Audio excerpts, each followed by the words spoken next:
It's the Wednesday wrap-up show with the Black Comic Lords. Hello, You know what? hello.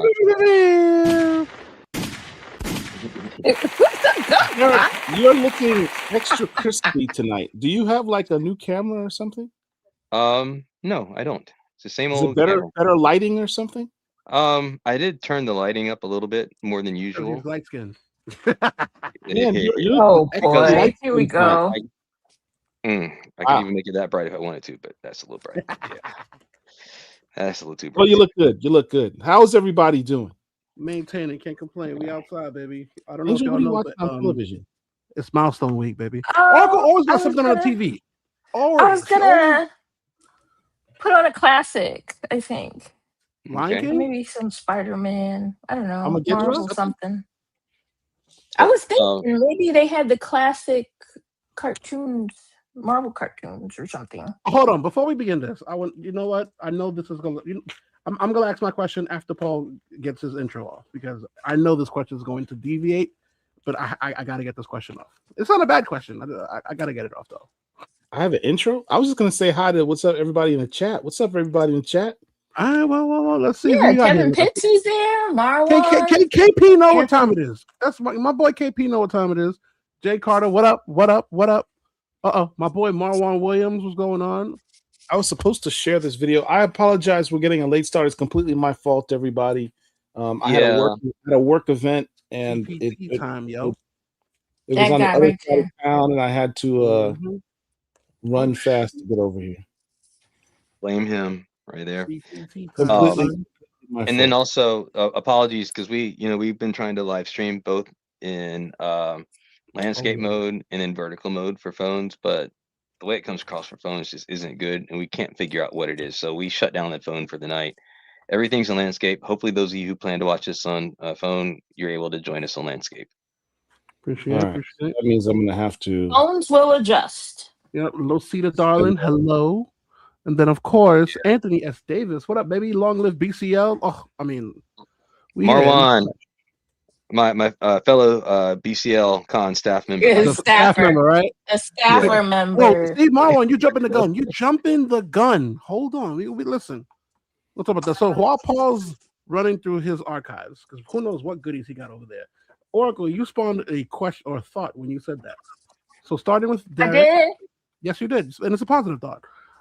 I need you to give me. Wait, don't let Paul see that yet. Don't let Paul see Oracle coming out the gate with just what happened? Wait, I was distracted. What happened? What is that? Is that original art? See? What is that? Mama? That is volume 1. Black Panther. Issue 10. Like Black Panther.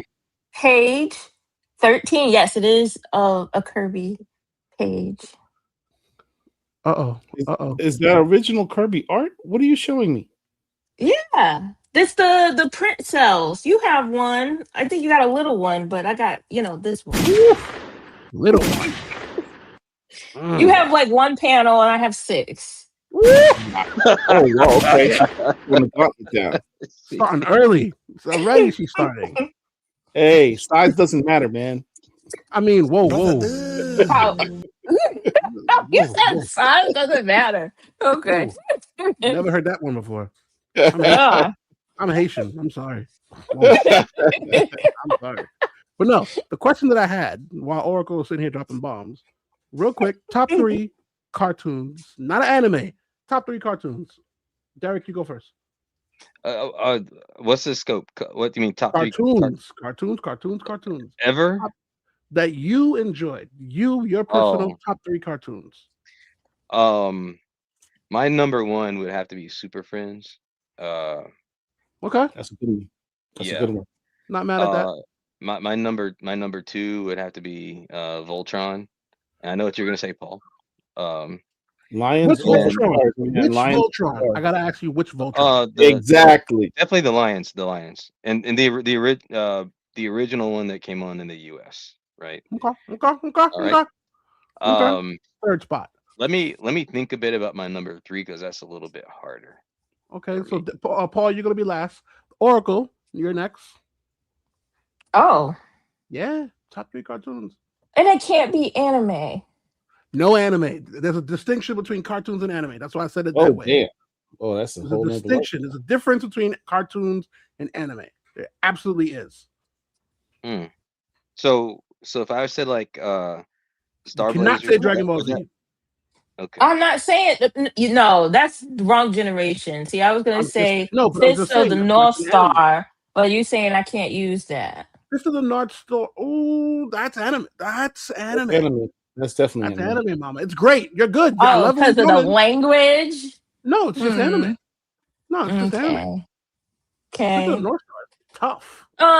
Spider-Man, Spawn, and Spawn with Keith Williams. Is it Keith Williams Spawn where he voiced it? No, the guy who played the Princess of the Frog. He played the bad guy. Keith David. Keith David, yes, with Keith David. And I don't know. I have to think about my third one. All right, so for me, because I'm a cartoon head, TMNT, special place in my heart. Classic, old school TMNT. For me, old school, not the black and white one, but the cuddly. Oh, I have my third one. Okay. The cuddly TMNT. I'll wait till you finish. I'm gonna go deep into the archives. The Adventures of T-Rex. I've never heard of that one. It was a show that came on in the morning, and it was these T-Rex dinosaurs, and they owned a nightclub. And I'm so serious. It was called The Adventures of T-Rex. They owned the nightclub, and they would turn into Power Rangers and go down a tube and turn into Power Rangers and fight crime. I'm dead serious. The Adventures of T-Rex. I remember it like a kid. Once that came on, I was TMNT, Adventures of T-Rex, and number 3 cartoon would have to be no, that's why I said 3, because 4 gives you space. No, 3 would have to be not Ben 10, because Ben 10 was listen, it is what it is. This is my list. Yu-Gi-Oh! Yeah, Yu-Gi-Oh! Batman animated series. Done. Ooh, did you have a third one, Derek? I think you were Batman animated series. No, I'm still thinking. I just had a question. Ask the question. Yeah, your third one, yes. Tom and Jerry.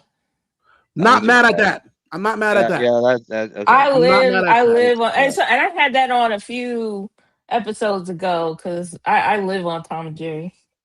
I have a funny story. I had a cousin, and he's just a guy that has his laugh. Just you hear him laugh, it just have everybody else around him laughing. And dang! Anytime Tom would yell, he would lose it. My cousin. Hold on, let me show you. Fall out laughing. Because I want not. Let me show you Tom's what scream I'm was talking funny. about here. Where is it? Here we go. Check this out. So this is what I'm talking about when I say The Adventures of T-Rex. This was it. I've never seen that. Be careful with the sound. Be careful. You're going to get us pinged by YouTube. Let's stop. Take it up, please. Yes. Yeah. We've gotten a few copyright hits in the past. I just remembered that. Yeah, but that's The Adventures of T-Rex. I never seen it. That's weird. I've never heard of that before. 1992. Paul, what you got? All right. When I'm just going off the top of my head, the first ones to come to mind, because this may not be an exhaustive list, but when I think cartoons, like Derek, one of the first ones I think about is Super Friends, because that was kind of my entry point into comics, was the Super Friends. But the next thing would be more of a cumulative one. Okay.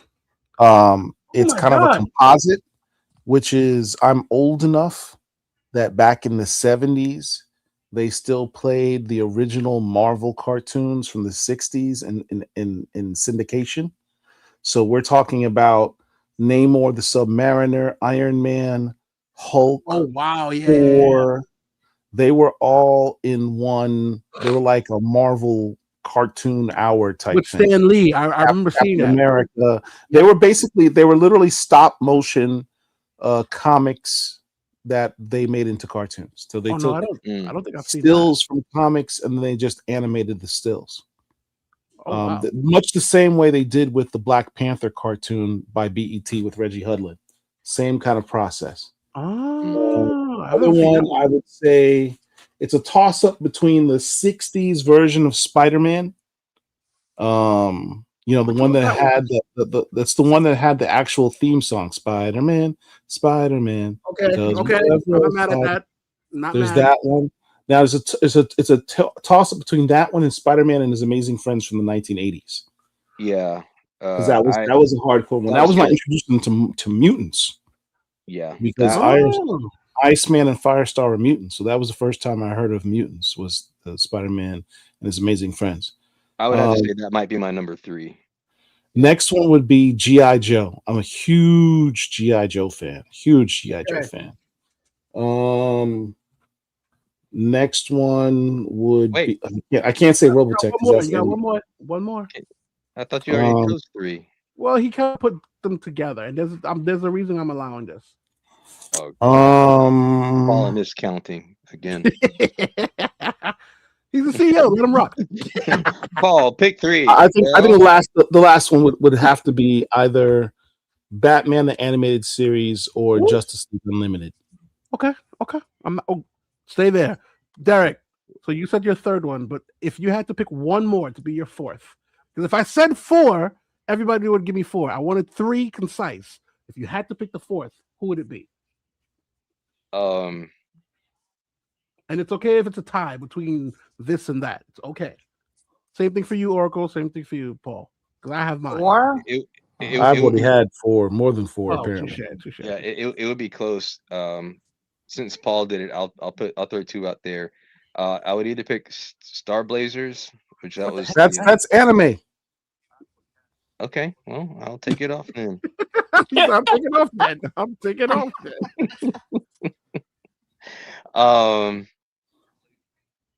I used to love the gummy bears. Oh, that's a good one. I'm gonna try and forget that you just said that and try not to judge you. No, I'm not mad at that. I used to watch. Was the Shiznit? I used to watch the theme song too. The intro with gummy bears was really good. You're gonna go double down on it now. Okay, there we go. Oh, yeah, that's what we're doing. Oracle, go gummy or go home. There we go. Hey, yo, you know what? First, Paul. Never mind. Oracle, what you got for me, my darling? Wait, hold on. What's the question again? Before we go there.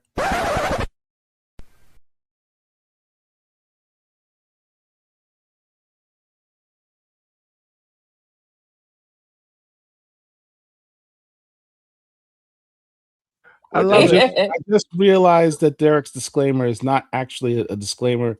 It's just a disclaimer on his flexing, and that was actually an anti-flex. I was looking like you were all around behind me, like, okay, I didn't even know I flexed. You're literally losing flex points by giving the gummy bear. Nah, gummy bears is the all right, isn't it? What's the question again? So the question that I'm posing. So initially, wait. Hold on. Pause. Hold on. Wait, Paul, do you see what I see? We have a legend in the house. What up? What's going on? Uh-oh. One and only. Hold on. Let me set it up right. Boys and girls, if y'all don't know, if y'all not paying attention. Warp door. Y'all don't. I know Sunday y'all with me or whatnot. The other half is with the one and only, the one we call the superstar of the BCL, OG Rich. What up, baby? What's going on? All right. We just. I'm looking for water damage in that room. Is there any water damage? What? What? Water? What? Because the last time I saw Rich alive in that room, he threw nothing but flames.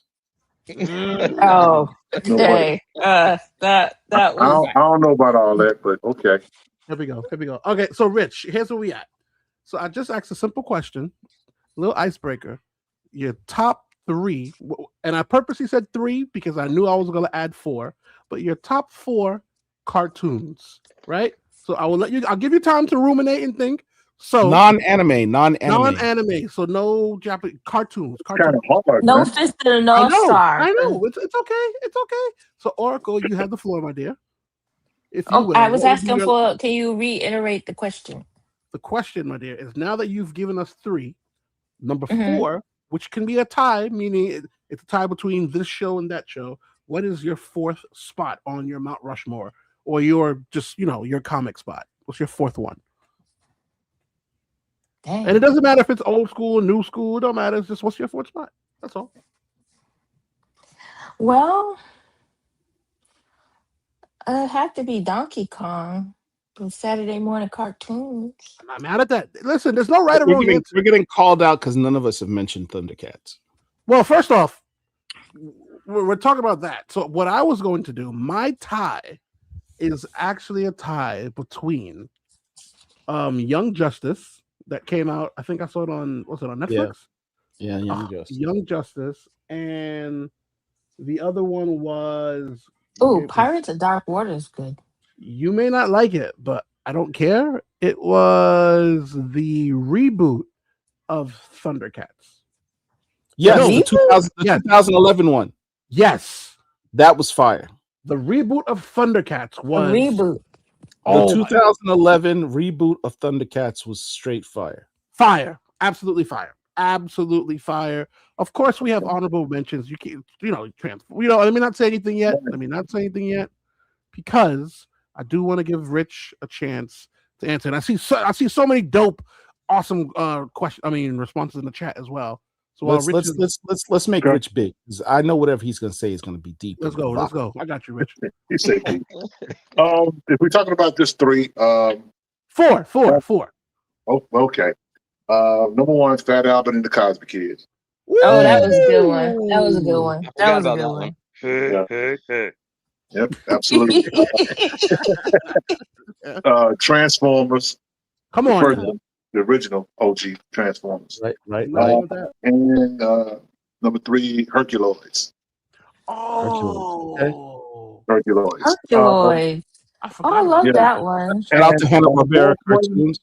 You said no anime, but my fourth one would probably be Captain Caveman. Wow. Wait, deep. Stop. You going deep in the archives. Captain Caveman. I can't even say is that anime or not, because I don't even know what that is. No, it's not. It's Hanna-Barbera, man. It's Hanna-Barbera. Oh, so then it's not anime, so he's fine. No, I wanted to say Speed Racer. Speed Racer is one of the first anime.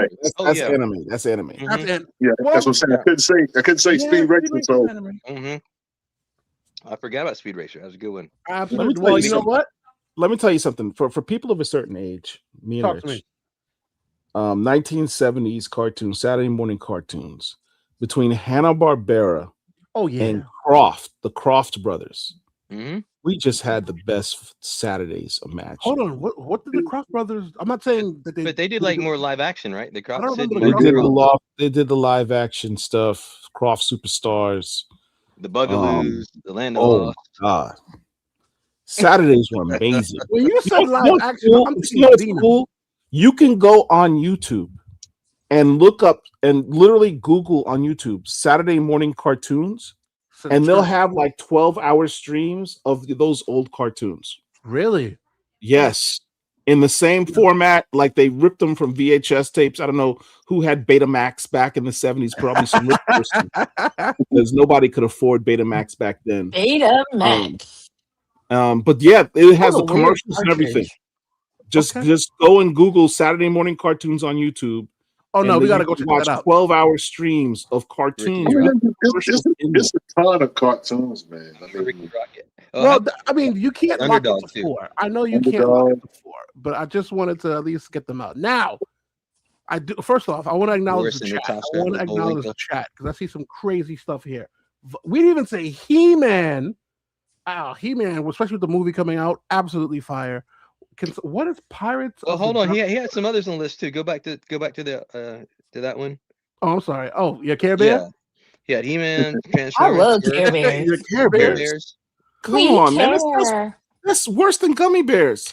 I mean, Care Bears. Worse. We care. Derek, I thought you initially said Care Bears. What the hell are Gummy Bears? You don't remember the Gummy Bears? Oh man, I love the Gummy. It was on. It came on NBC, and it was similar in certain ways to the Smurfs. and I don't know. I love the theme song. I like the characters. It was a good show.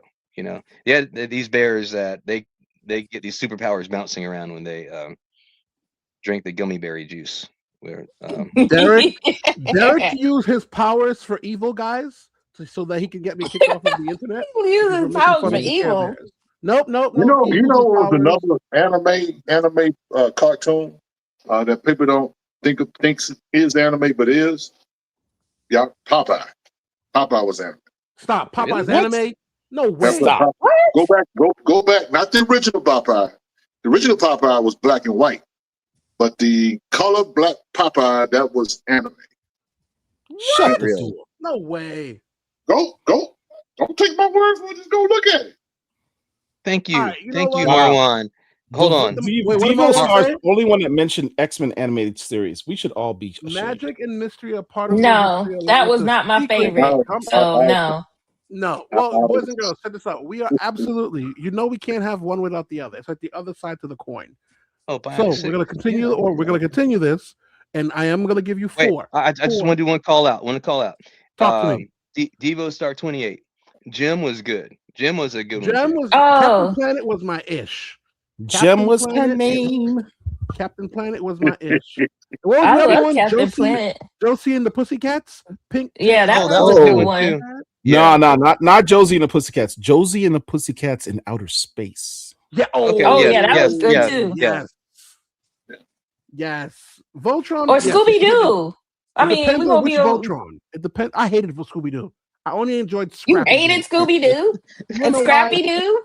Can I share something? Can I share something with you guys? Talk to me. Okay, here we go. Yeah. I need to hear this. I'm only saying this because it's only us and no one's listening to us right now. Okay.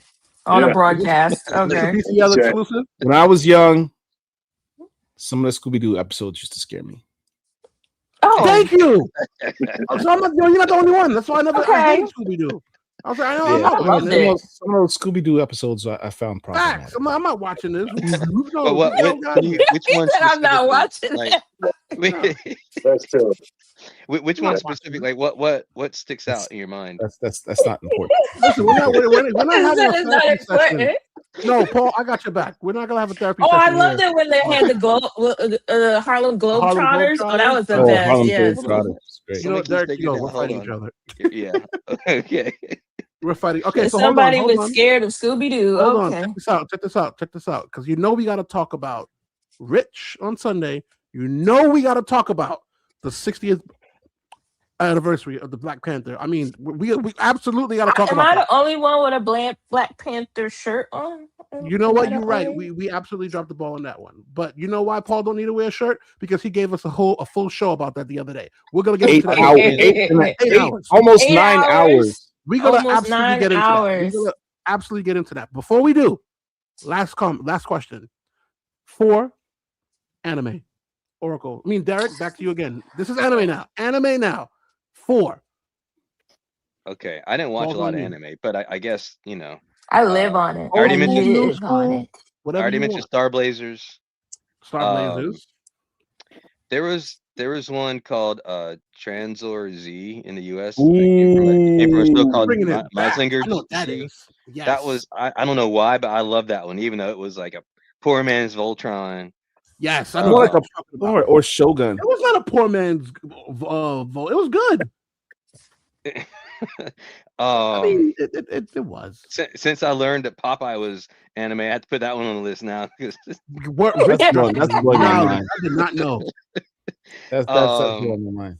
Yeah, I don't have to. I don't know. I need to think because I never do. All right, so you have one more. That's okay. We can come back to you. Oracle, you're next, my darling.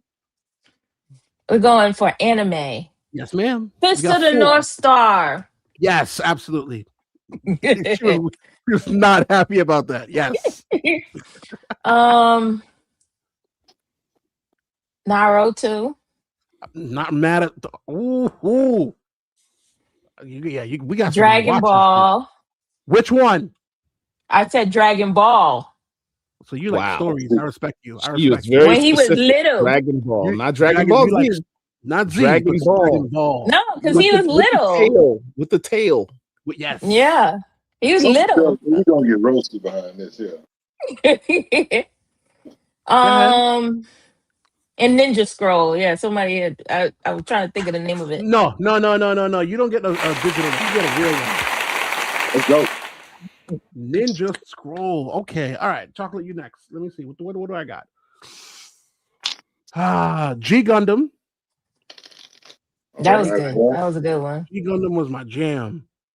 Oh, none. What the? Oh my god! I can see it. I can literally see what. Yes, please. I can literally see I see them. They had red suits on, and they were numbered 1, 2, 3, 4, 5, 6, 7, 8. Damn.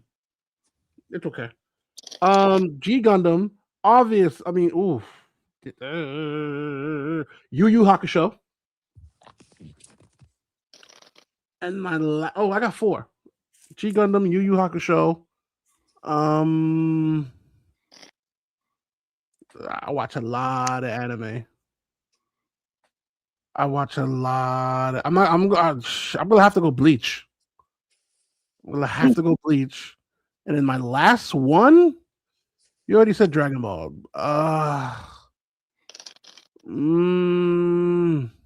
Akira. I can't. It's gotta go Akira. There's others that can go, but I gotta go Akira. Paul, on you, my good man. This is easy. This is light. Real easy. Hey, one quick question. Cyborg 009. Yes. Yes. Look, that's what it was. Thank you. Quick. US anime, it starts, begins, ends, and forever will be. There we go. Robotech. Oh, he's grabbing something. You pulling out the Robotech. I knew it. Yeah. Robotech. Robotech. Robotech is good. Robotech was epic.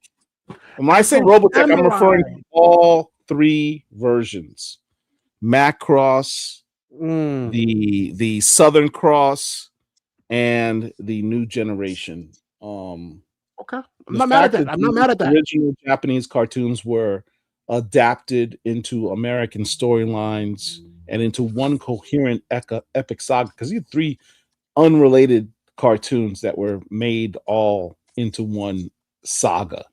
I love Robotech. I watch it to this day. I have no problems with it. I have them all on DVD because I never want to have to rely on streaming services for stuff I really care about. I always get, this is word to you, get your stuff on physical media. Physical media has a big upswing right now because there's a lot of stuff that we are talking about tonight you can't get on streaming services. Boom. So get your physical media if you can. What did I say? So Robotech. Next would be Battle of the Planets, also known as Gotcha Man. Oh yeah. Love that. Not mad at that at all. Tough. This list is fire. Next would be probably Star Blazers. There's another one, a real obvious one I'm missing. What's a really obvious one I'm missing? It's okay. You can always come back for the 4th one. It's okay. Well, several people are mentioning Ultraman, but it was Ultraman an anime? Ultraman. I remember live action. I don't remember. That was live action. I don't remember anime. There was I'm thinking of what's the boy version of Ultraman? I would probably go with Voltron as my 4th one. That's not Speed Racer. Listen, there's ton. You can't go wrong with these options, guys. There's no right or wrong here. It's just Astro Boy. Is that who you? Astro Boy. Thank you, Oracle. That's the one I'm thinking of. Rich. So we have Derek who has one more, and Paul who's still kind of on the fence. So this is anime. You have 4. What you got, OG Rich? No, my fourth one was the Voltron. Voltron, yeah. There you go. Okay. So Lions, of course. Battle of the Planets. Death Note. I'm gonna go modern. Death Note. Yes. Yeah, definitely. And Afro Samurai. Yes. Afro Samurai deserves so much love. Oh. Yep. I'm trying to hunt down the first appearance of Afro Samurai, but That thing's a ghost. Did they ever do a comic for that? Hold on, slow down. Yeah, it started as a comic or an anime. I mean, a manga. Yeah. Did not know that. So just something quick for people who just joined. So originally the question was, best cartoon, but then we switched to top 4. Then we switched to top anime cartoons or top anime. So that's the top. Oh, Bo Big, appreciate y'all. Bo Big's in the house. Yeah, we on anime now. We on anime now. Y'all should clip this video because we all outside the lines tonight. Listen. We don't. Well, you know what? Are people liking this video? Look, everybody's watching. Take a moment, please. Like this video. Look, social media has been really weird lately. YouTube, especially, Facebook, especially. They are burying content. I don't know what's going on with the algorithms now. It's called but unless videos are being liked and commented on, commenting is not a problem. You guys are knocking it out the park. Appreciate that. It's one of the reasons why we do lives, because you get those comments. But we need the likes as well. Please like the video. Take a second, like the video, share the video over various social media platforms. I don't care which one, just share the video. Just take a second and hit the share button, because our videos are getting literally buried, and I don't know why. We're not getting nearly as much traction as we should be. So please take a moment and do that. It's because we black. Well, I mean, I wanted to say that, but I was afraid that might be part of the algorithm saying, and you mentioned the word black, I'm going to bury you further. Because we black, y'all. It's the darkness of the skin. We can't get around it because it's literally in our name, so we can't escape that. I mean, we get suppressed just by being black, If we change the name to White Comic Lords, I bet you be number one. It'll be at the top of the crop. Top of the crop. I mean, you'd be MAGA favorites. Apparently, we might stop. We not stop. We not MAGA. We not MAGA. We NAGA. Naga.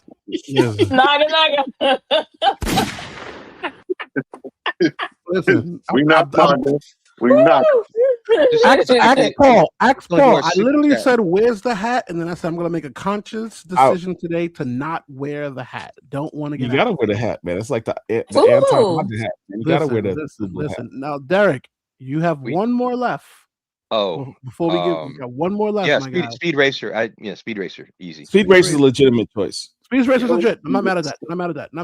Yeah. Here comes Speed Racer. If I had an honorable mention, I just want to make sure we get to the super chat video for both. Oh, absolutely. Let's rock and roll. He deserves it.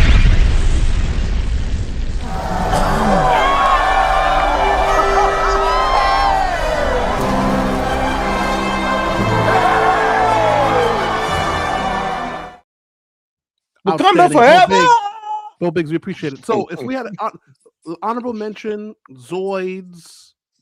I mean, Zoids is Kids Next Door an anime?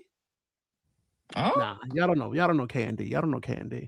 There was one more I had in my heart. I forgot what it was. There was one more I had in my heart. But nonetheless, the reason why I asked this question, boys and girls, is because I think Rich said something the other day on his Sunday show after I finished my Whatnot. Because obviously I was like, all right, Whatnot's done. Let me go get a double dose of sermon. I go to church on Sunday, and then I go to the house of Rich. And then the house of Rich. The house of Rich, and get some inspiration for my Monday morning. And Rich, obviously, the first 25 minutes, it was BTA. BTA. Belt to ass. It is what it is.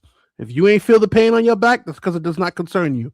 If you feel the type of way, that's because the lashings were out and true, like a slave master in the field. It is what it is. But he said something, and it stuck with me. He was like, we are not a monolith. You buy what you like, you consume what you like. And I say that because Paul literally called me. We were talking about some things, and certain things just happen naturally. And I wanted to show in a small microcosm way that, yes, we are the Black Comic Lords, but we are not a monolith. We're not just comics. We encompass a litany of different entertainment vasts. We're talking about comics. We're talking about cartoons. We're talking about anime. Gummy bears. We can go into literature. Gummy bears. That's right. I'm not claiming gummy bears. Put that. You can stop. I'm not claiming Paul, we're not a monolith.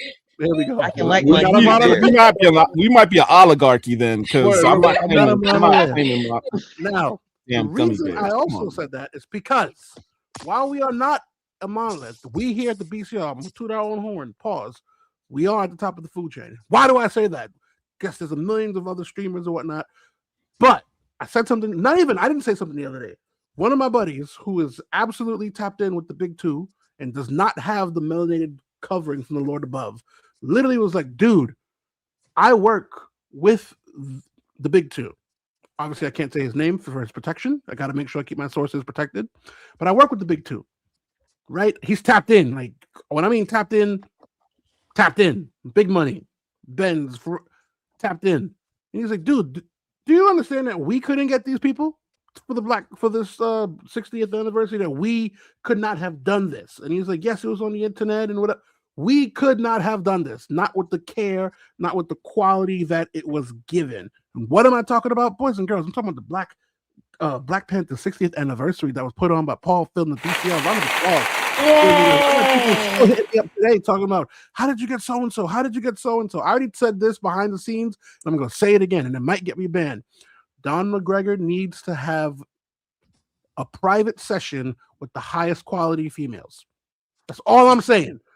Because this man put his life, if he's married to his wife, I'm sorry, but your husband deserves to at least, I'm not saying you don't take care of him, but he deserves to at least have the highest quality women with the BBL. Just even if he don't, let's say he's a critic, just dance for the man, because the man put his life on the line for us. I'm just saying.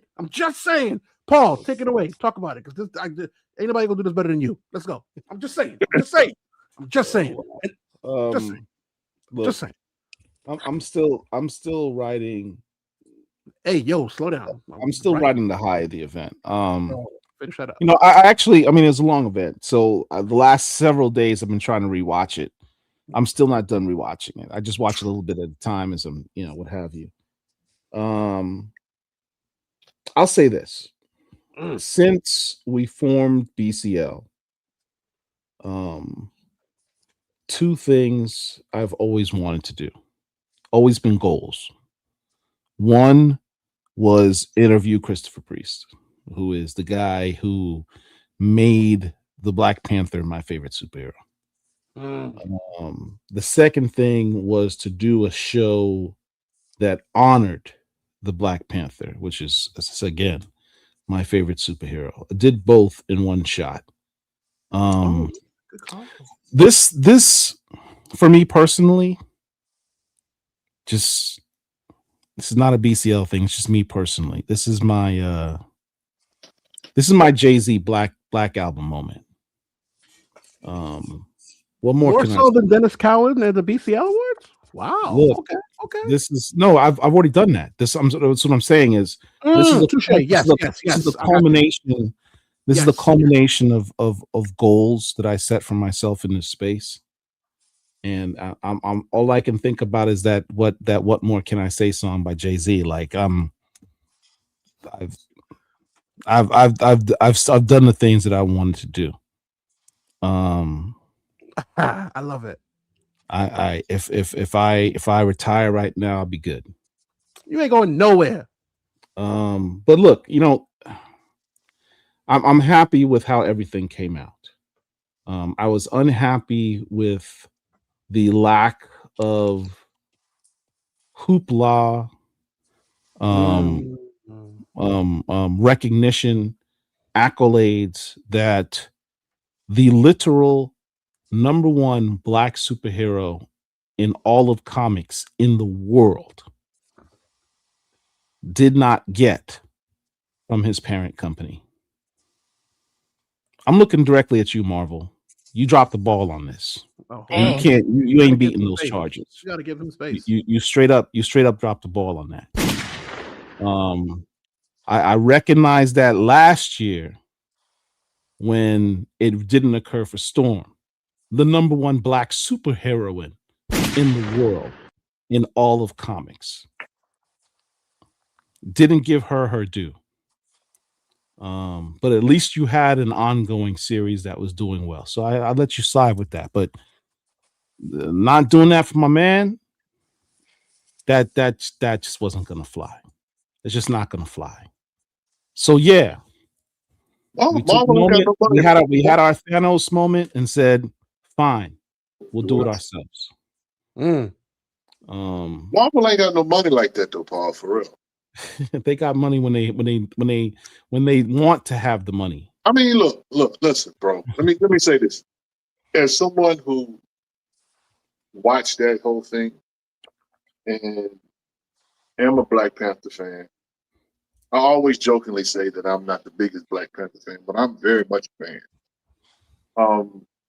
I knew Marvel was whack when it comes to Black Panther by the 60th anniversary comic book that they call themselves putting out, which was nothing more than a glorified annual. Ain't nobody talking about that book. And the reason why nobody's talking about that book, because that book did not really do anything. Yeah. It was basically a gnat farting in the forest.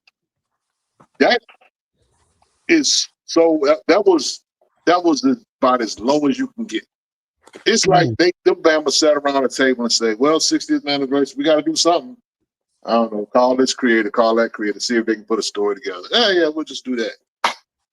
And that's it.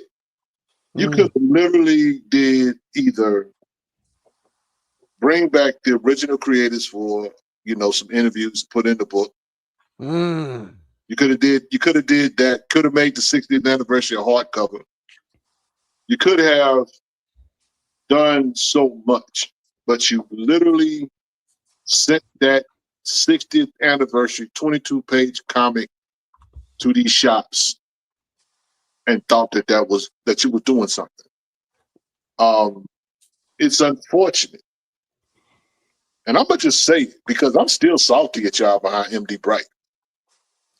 Yes. Oh, please. Marvel don't like Black people.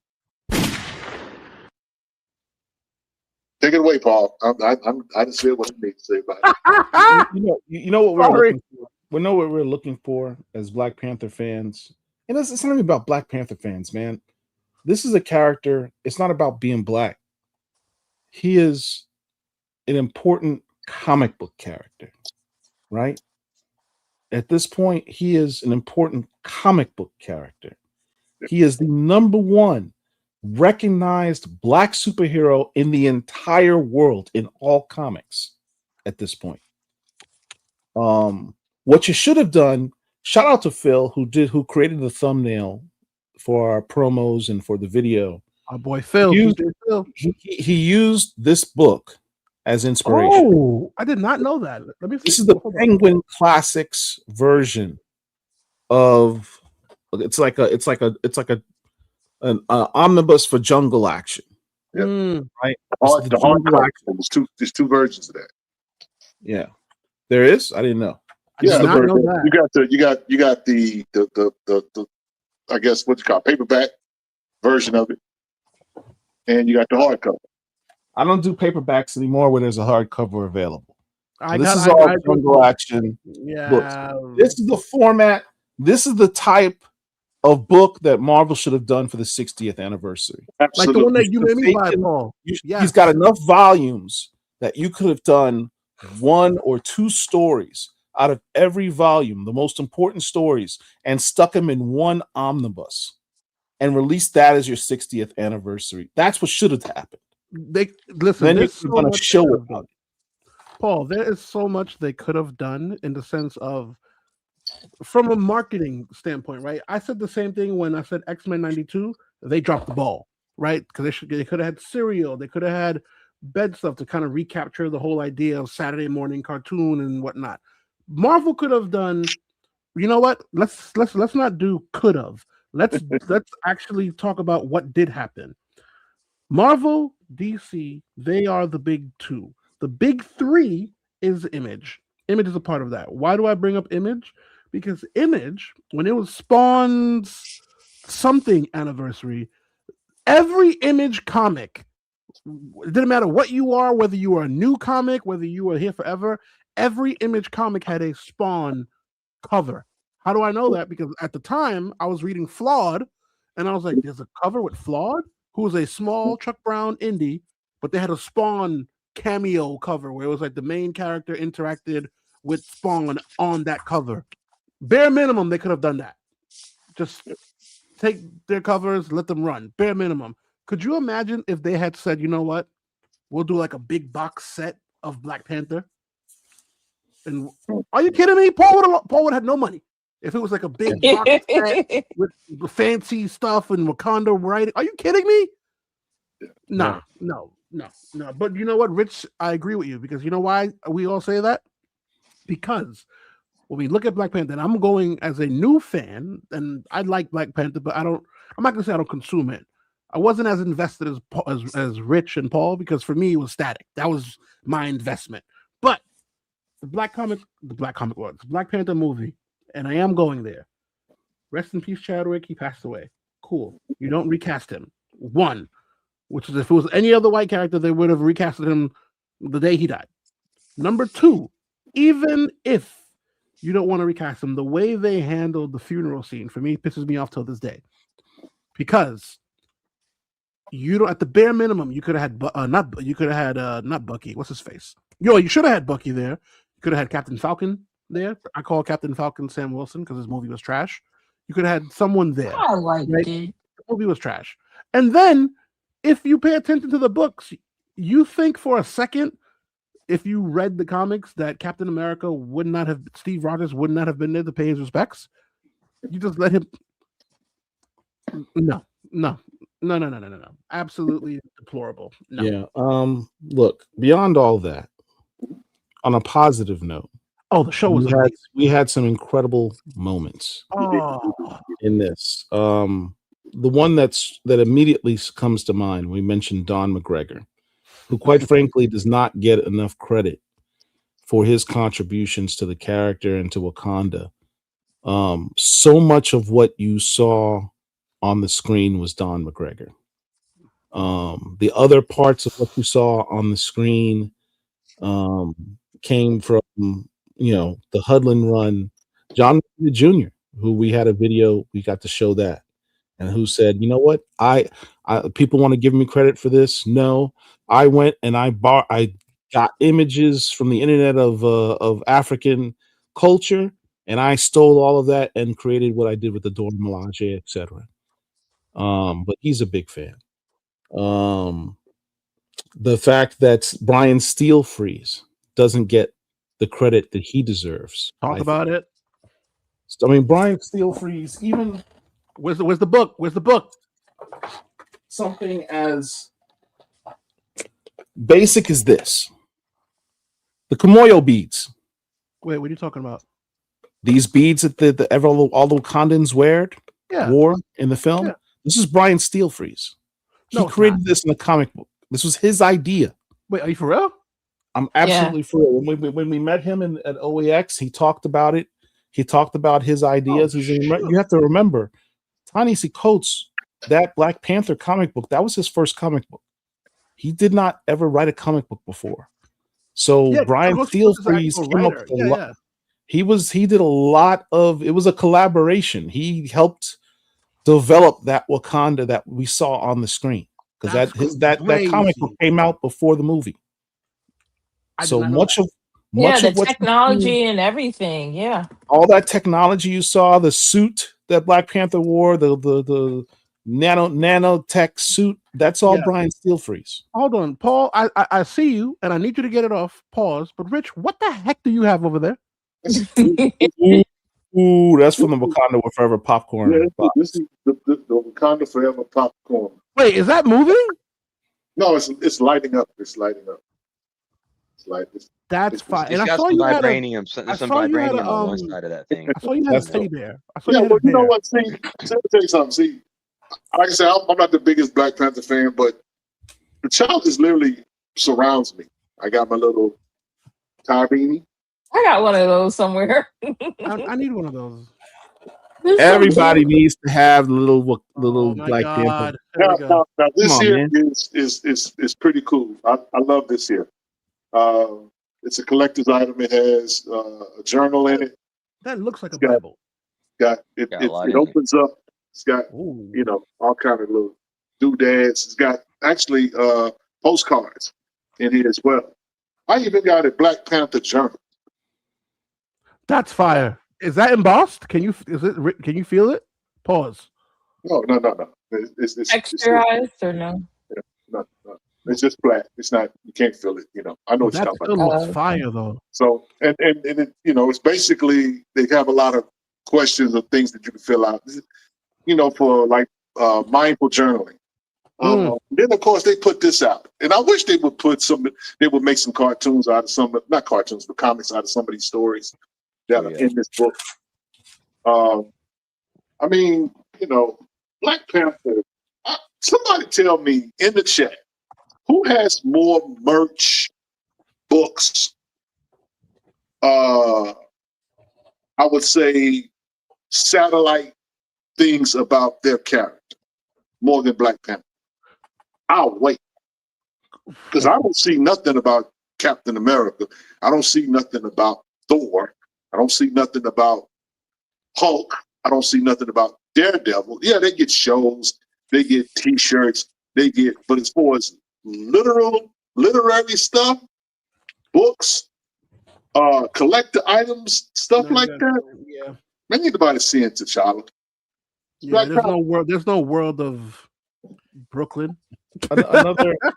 Another thing that stands out, as I mentioned, during the Don McGregor interview, and he goes through the trials and tribulations of what he did to bring that character to life in a way that was meaningful, because what editorial wanted him to do was not what we got.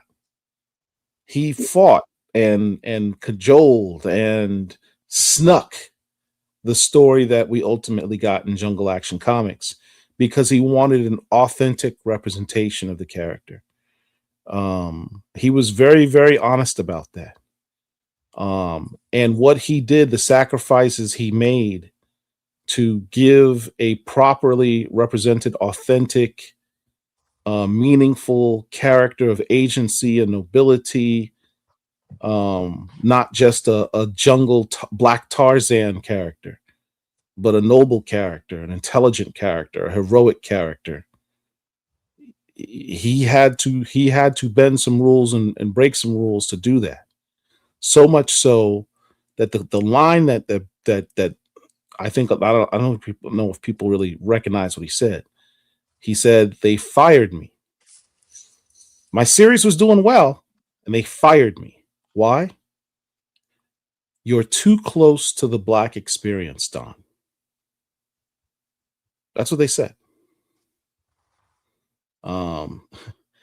That's one of the reasons why he got invited to the cookout. He's a Black comic lord.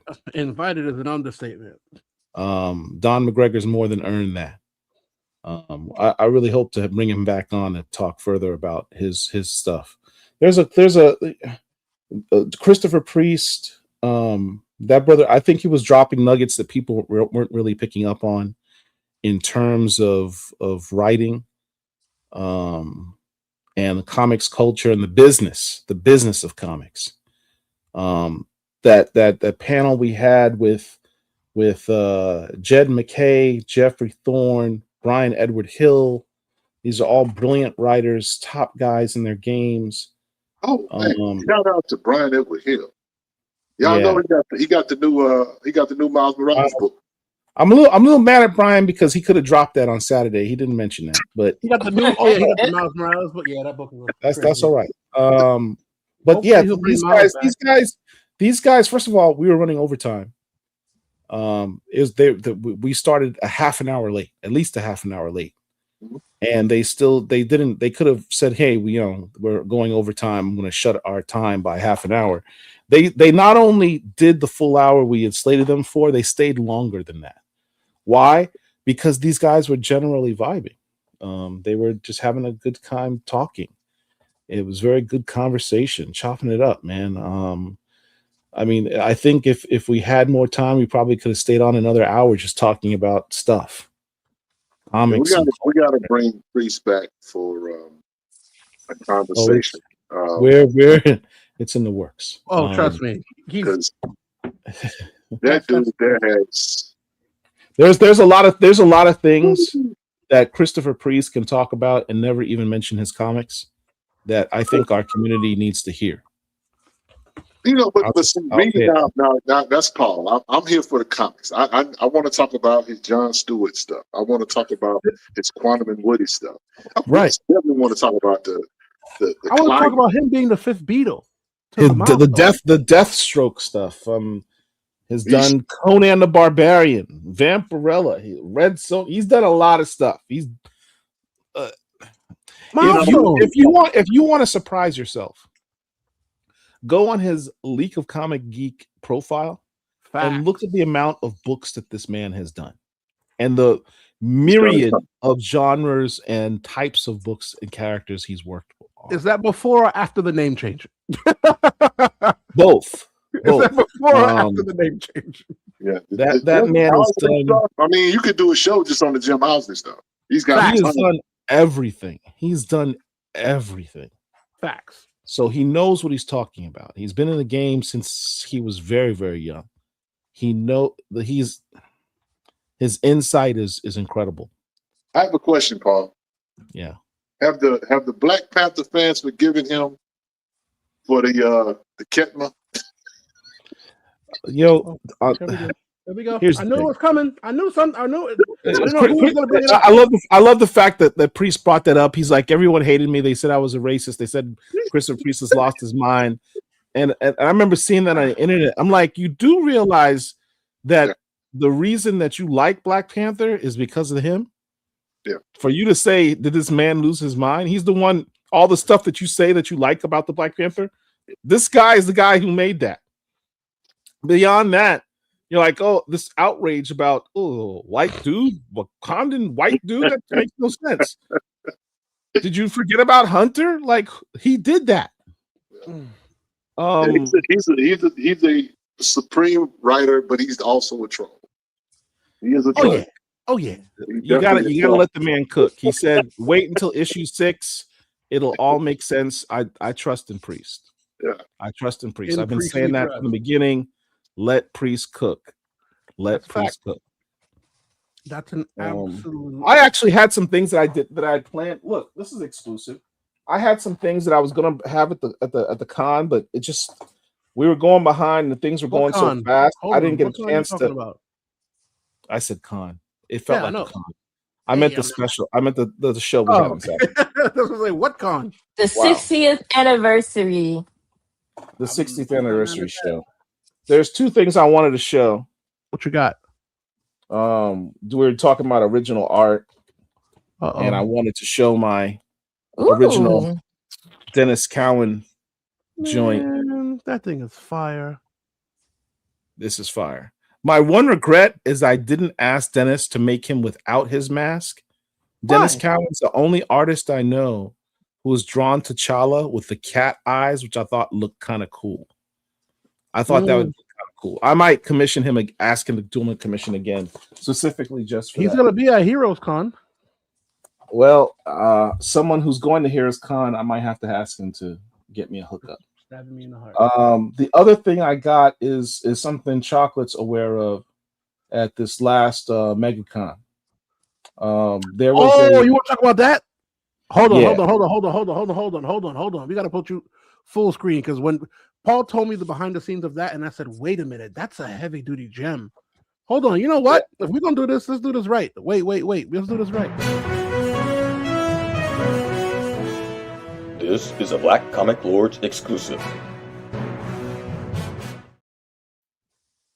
So, went to MegaCon a month or so ago, and ran across this artist, Mr. Horfick,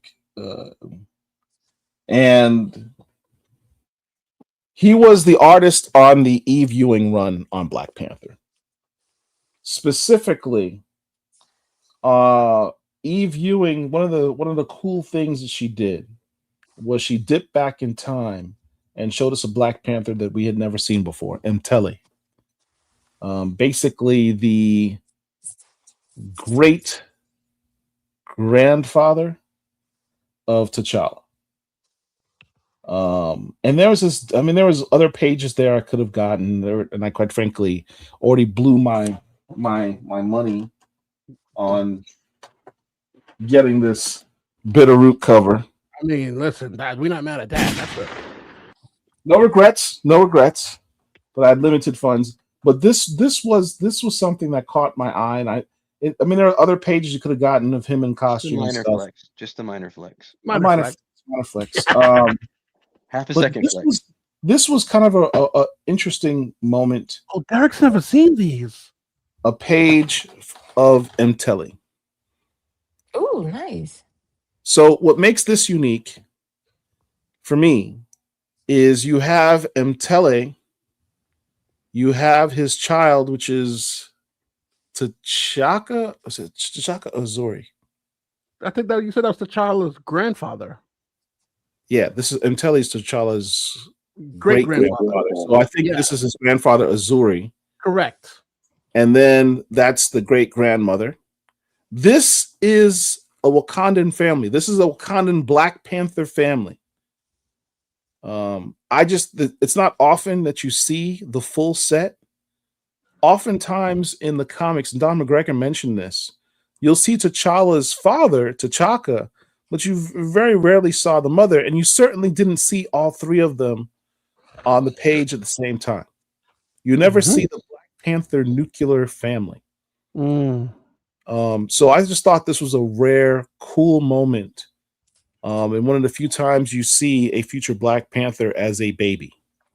And didn't you say that the baby could be the first appearance of T'Challa's grandfather as a baby? No. Well, as a baby. Yes. Yeah. Which is still fire. Like when you brought that over, me immediately was like, Paul, leave it at the table, run and go get a top loader. And he's like, where? Straight down. And Paul was like, bing.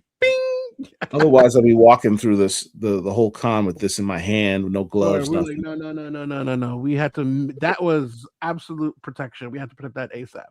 So I just thought it was a beautiful moment. I love seeing Black nuclear families in comics, and this it's just a thing of it. It's nice.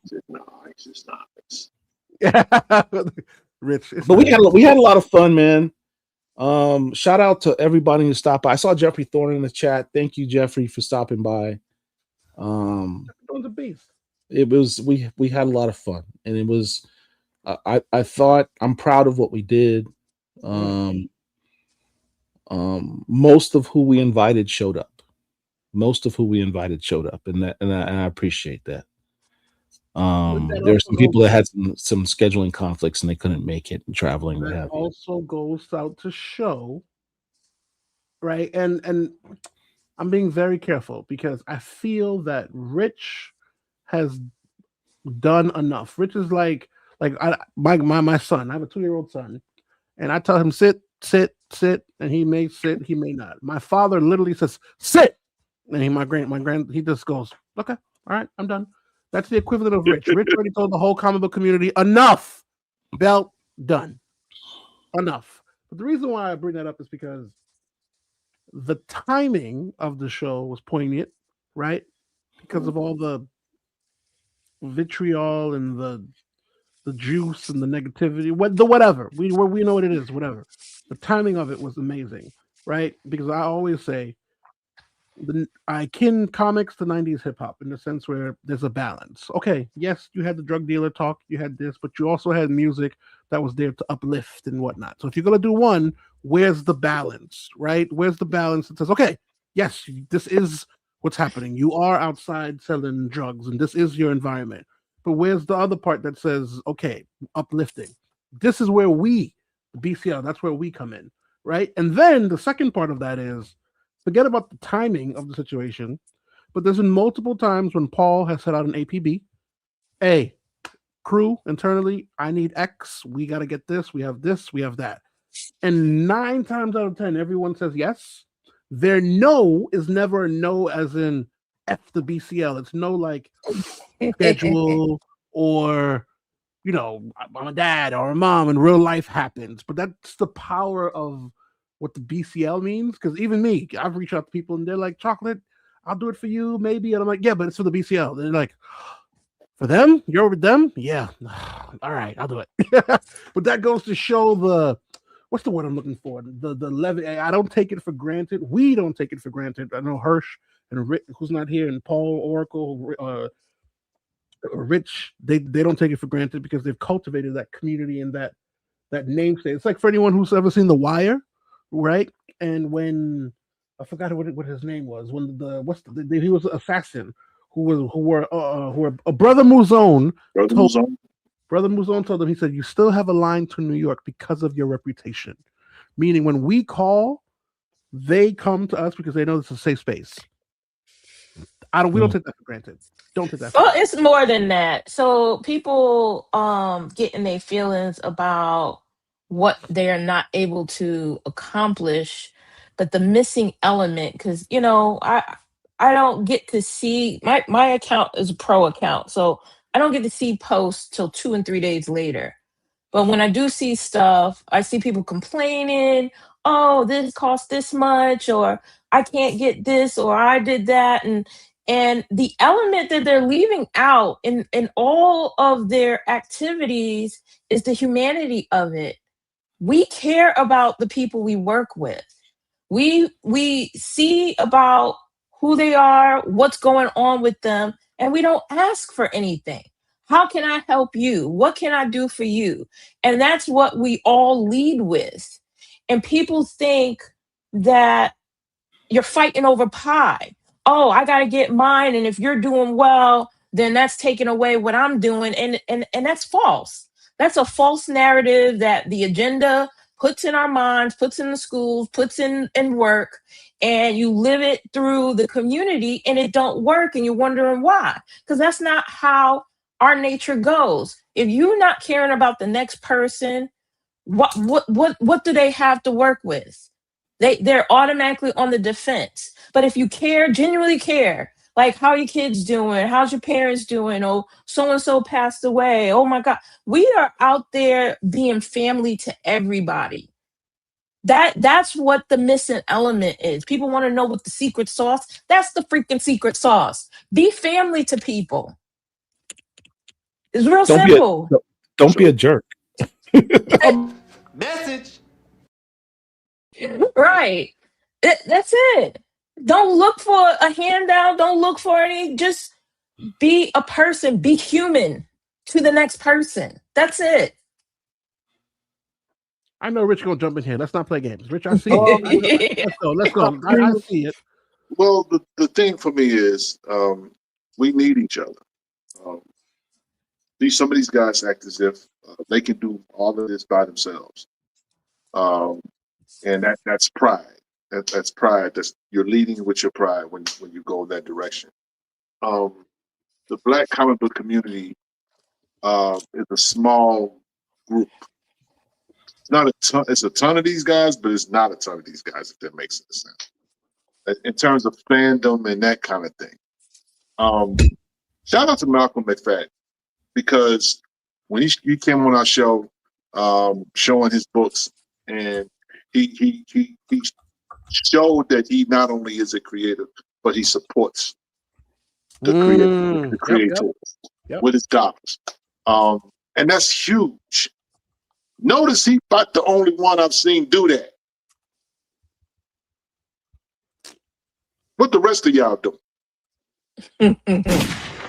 Just asking questions. Because I ain't seen nobody else do a black flex. Could it be that y'all that won't support don't really support each other? There it is. And again, I'm just asking questions. I'm on the outside looking in. There's a lot of beef in this community. And listen, we got receipts. We got stories. We know a lot of you guys don't like each other. And we saw that up close and personal when we were talking about a certain Kickstarter. Yeah. Yep. When it was first starting off. We saw some of that dust kick up then. So to act as if you are just an island unto yourself, and this is for everybody. This is not just for one particular. I'm talking about both sides, because for us, we don't really have a side. We on Black Comic Lord's side, and if Black Comic Lords is saluting you and trying to build you up and trying to make sure you can do what you do, then we for you. But we're not team this person, team that person, regardless of what some may think or someone may assume. I would just simply say that, you will know them. I'm like I said, I'm a preacher. You will know them by their fruit. So whatever the fruit says, whatever the receipts are, in the words of Prophet, the head coach, what's his name? Coach Denny. Oh Lord. For the Vikings. they are who we thought they were. So you guys gotta know that your fruit and your work ethic and all of that's gonna speak for you. But if you ain't got none, then you gotta compensate it for something else. Yep. And all I know, I'm gonna say this, and I'm gonna shut up. And all I know is that we want peace in this community, but some of y'all clearly don't. And it's like, okay, cool. If that's what y'all gonna do, y'all gonna do it over there. But don't turn around and ask us for help. Don't turn around and ask us to approve a post. That's the question. That's the question. Hold on. Don't turn around and ask us to help with a Kickstarter. This raises a question. I want to ask the community. Let me ask the community this question. Let's do it. I don't like having these conversations about BCL policies or how we work and stuff like that, because I think for the most part we're pretty transparent because we got nothing to hide. We are what we say we are. I don't know, Paul. I think they double agent. We don't have an agenda. Everyone wants us to have an agenda, and I think that's when we get in trouble. But what the only agenda we have is what we tell you, which is comics and comic creators. That's it. We're kind of basic. I think you give us more credit than what we're trying to do. But beyond that, here's my question. This is a generalized question.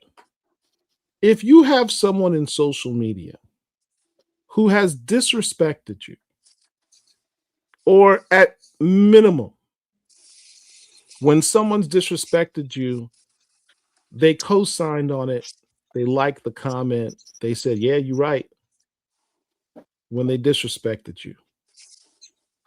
But that person later on comes back and says, hey, can you approve my post?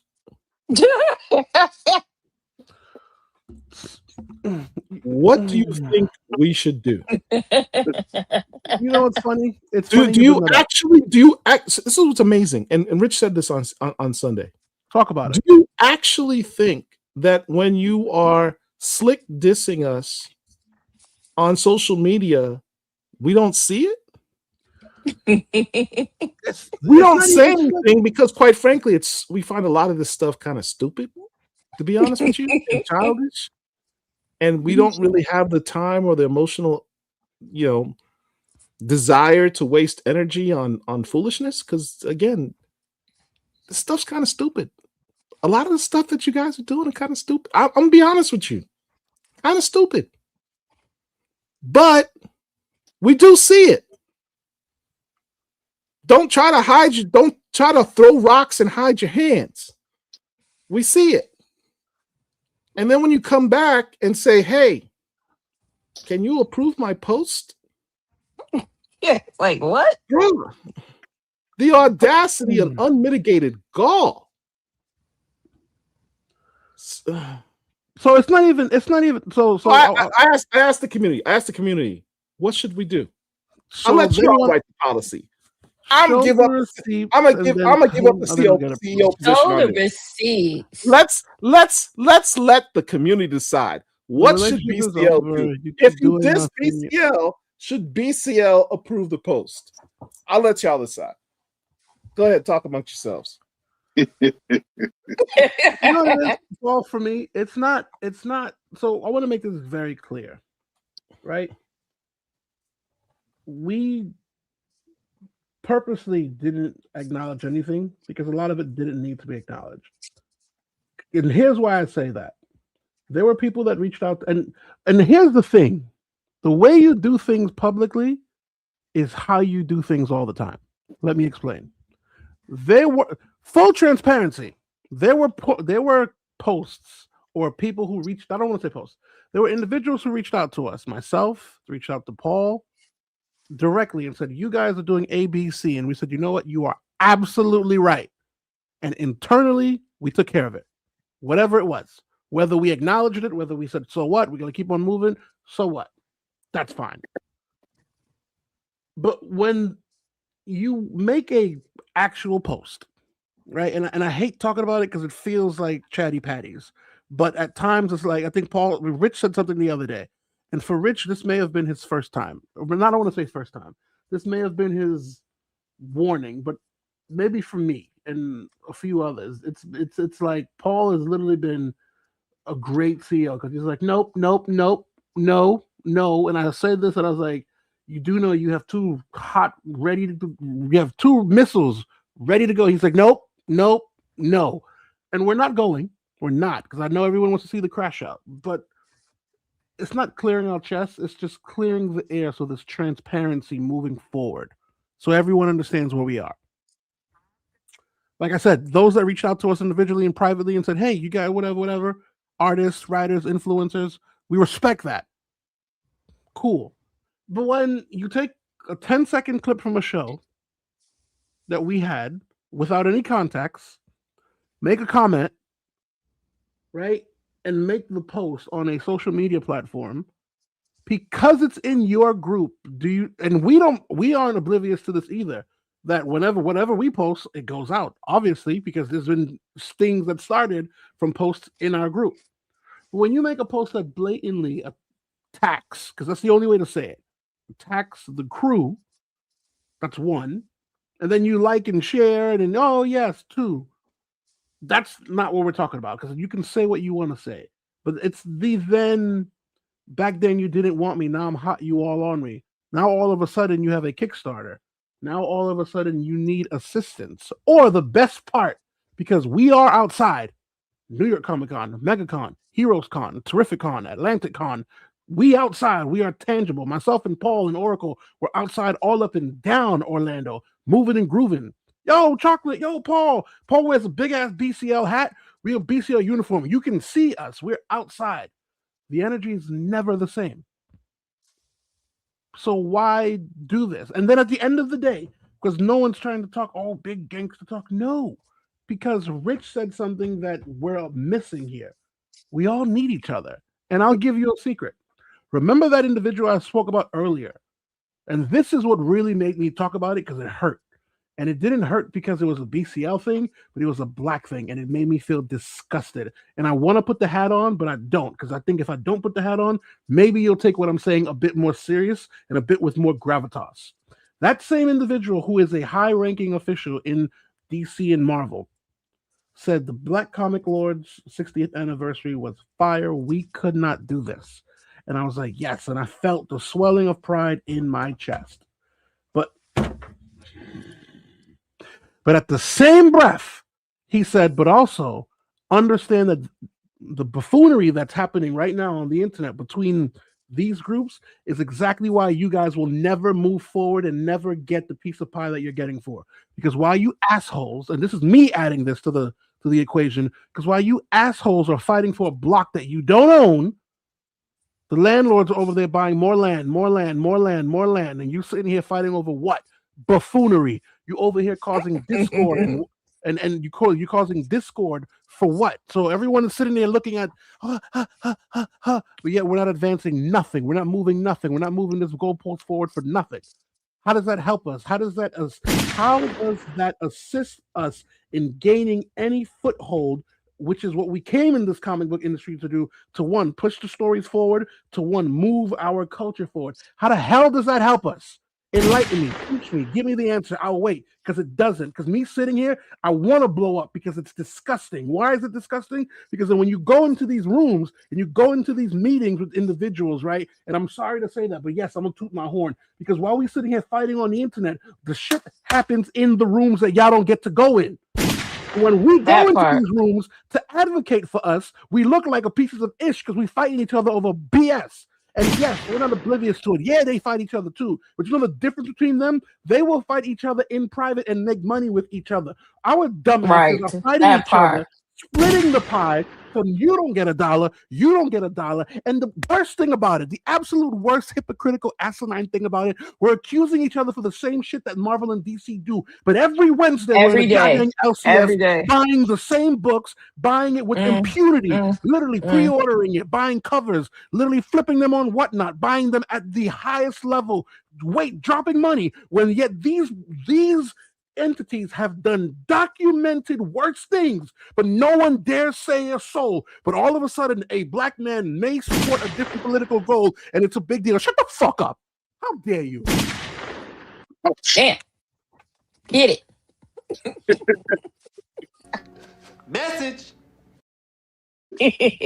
Well, you know what? Let me say this, Chocolate. I think that we gotta we gotta see it for what it is. I also think that there's a lot of merit in what you're saying, and I said this on Sunday night that ultimately this community is going to have to save itself.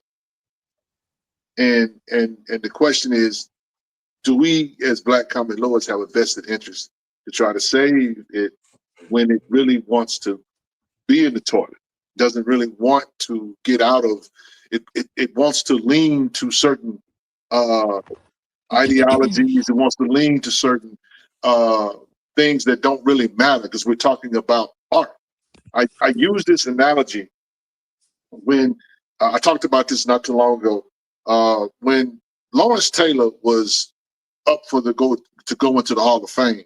There were people, writers, who wanted to keep him out of the Hall of Fame because he wasn't necessarily a good person off the field, right?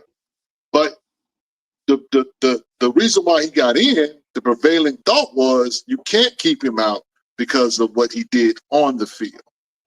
It was what he did on the field that got him to camp. And so you can't look at somebody's outside games or whatever, reindeer games or whatever it is. I don't care what it is. You can't look at that or whatever, because we don't know the mindset or the thoughts of certain creators. I got over 15,000 comic books in my collection. Do I think that everybody that I have a book is a as a pillar of the community, is you know, a straight shooter? You know what I'm saying? You don't think that there may be some people like Neil Gaiman, for example? Let's talk about somebody recently that had some trouble. Neil Gaiman, the guy who did Sandman, had a lot of dirt put on his name. So much so that they stopped everything connected to him. The Netflix show. Remember A Nazi's Boys? Remember that, Paul?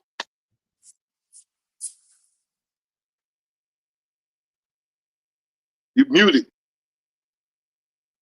Yeah, we'll never know how that story ends. We'll never know how that story ends, because you know what they did? They said, nope, we don't want no more of it. He's a piece of crap. We don't want no more of it. Never mind that this guy has been basically, you know, batting 1,000. Neil Gaiman got a ton of books. You're talking about American Gods. You're talking about the all of the, you know, stuff when it comes to the dreaming. All that stuff, man. He got canceled. So what should I do now? Should I burn my books? Never. Nah, we ain't doing that.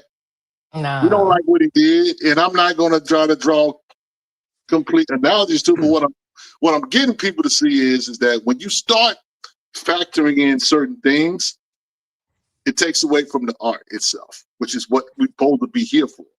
The stories, what we're supposed to be here for. It's comic books. It's not C-SPAN. It's not Fox News. It's not CNN. It's comic books. But Rich, I'm sorry to cut you off. You know what? Here's where my anger stems from. Here's my crux, right? Because I'm not a hypocrite. There's absolutely people out there who are disgusting, who are deplorable, who are absolute disgusting human beings. Agreed. And nothing they do should be warranted and should be applauded. Fair. My two problems is one, we continue to perpetuate the crabs in the barrel mentality, whether we did it intentionally or not. That is how it's being perceived. Like we said, you have one time to look good. You can never go back and change it. There's always going to be that asterisk or that stigma. We all know when you look like this, you got to work twice as hard to get one achievement. The man, Michael B. Jordan, had to play 2 characters to get a freaking Oscar. He had to play 2 characters. Literally, he couldn't just play one dude. He said, I got to be 2 black men to get an Oscar. Right? We can laugh all we want, but it is what it is. Halle Berry, why you have to let a white man pop her to get an Oscar? It is what it is. On top of that, my next problem is it's the here's why I say hypocrisy. Right? If Paul does something, I'm on Paul's head. Boom, boom, boom, boom, whatever. Cool. But if the white equivalent does something, it's okay. The reason why, for me, the vitriol is at its highest for me is because I'm not just using them, I'm using all of us. Hypocrites. Because the big two have documented. I'm talking about, you can literally Google, here it is, racist. Here it is, whatever. Stop. Take me off. Take me off. Because the filter's going to go. Because, Paul, you know where I'm going to go. Take me off. Take me off. I'm done. Because there's documented things that these entities that we love, and we go to the movie theaters, and everyone's saying, oh, go boycott these guys. Go boycott these. Shut up. You want to know why I say shut up? Because literally, you're in the movie theaters, you buying the comic books, you playing the video games, you sitting there reading the books, you buying the apparel, but yet these people do not care about you. And they have done things. They have done things. They have made rules. They have stopped comic books. They have stopped comic books because they said this comic book is making more than the white counterpart. It has a black lead. Let's stop it and do some buffoonery to it. Huh? But yet we still in LCS's everyday pulling, but nobody says nothing. Where's the show that does that? Where's the show for that? Where's the gallivanting for that? Huh? Talk to me. Tell me I'm wrong. I wish somebody would have the gall to tell me I'm wrong. No, that didn't happen. I wish one of the big two would come talk to me and say that. I wish they would. Let me slow it down for you so you can understand what I'm talking about. While we are fighting each other, saying don't support him, don't support me, don't support you, blah, blah, blah, blah, blah, they have literally said, oh, wait a minute. We have this book that looks like YPs, and it ain't selling. And we have this book that has a primarily black lead, and it's being written by a black crew and edited by a black crew, and it's making money. Let's actively stop it. Why would you stop it if it's all about the dollars? Yeah, talk to me now. Yep. So, what are we reading, y'all? What's? Because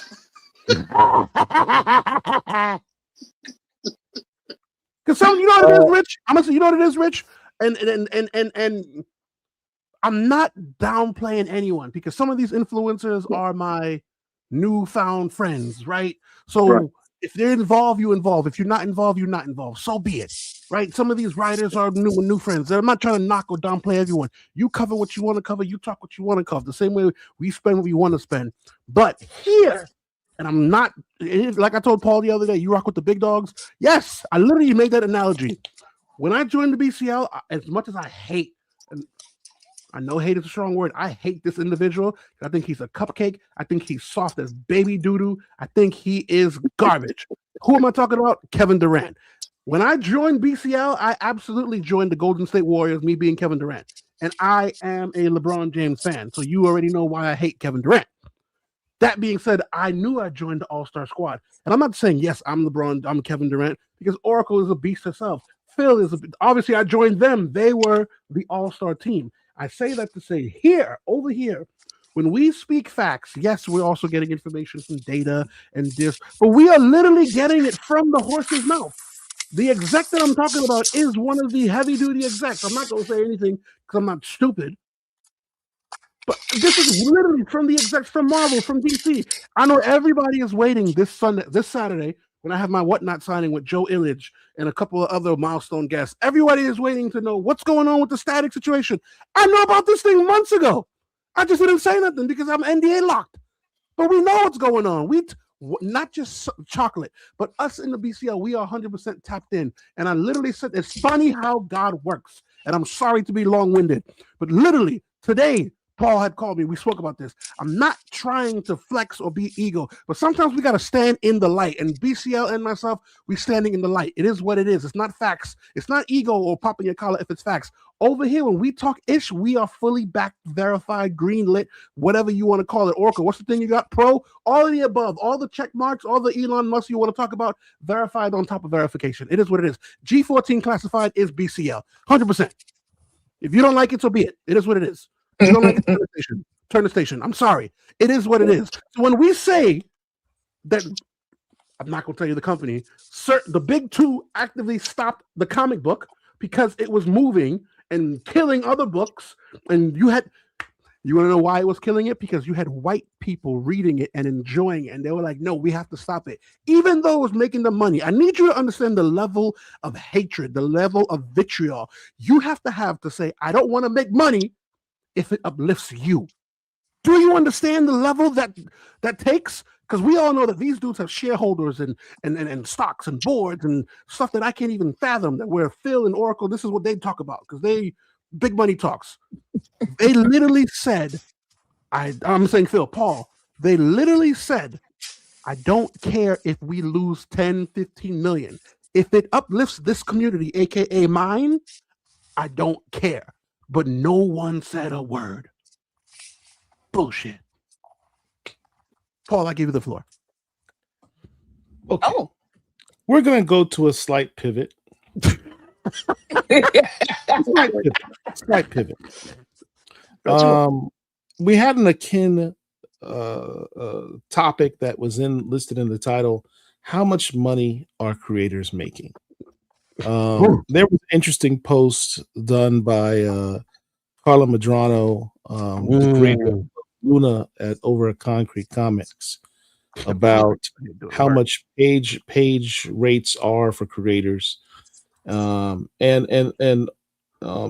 had some things from her perspective, from her expertise subject that she wanted to talk about in that regard. Derek, can you bring up those pictures? Word, I was waiting for this because I knew Oracle gonna put the smackdown on this. Hell yeah, talk about it, mama. So it says, interesting estimated Marvel payouts for a 22-page comic in 2025-2026. A penciler starting novice, $160 to $260 per page. That's like $3,500, $5,700 an issue. Inker, $75 to $100 per page.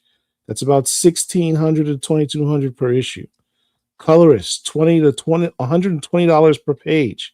That's only $440 to $2,600 per issue. It goes on and on. Like, and this is for a major company. Oof.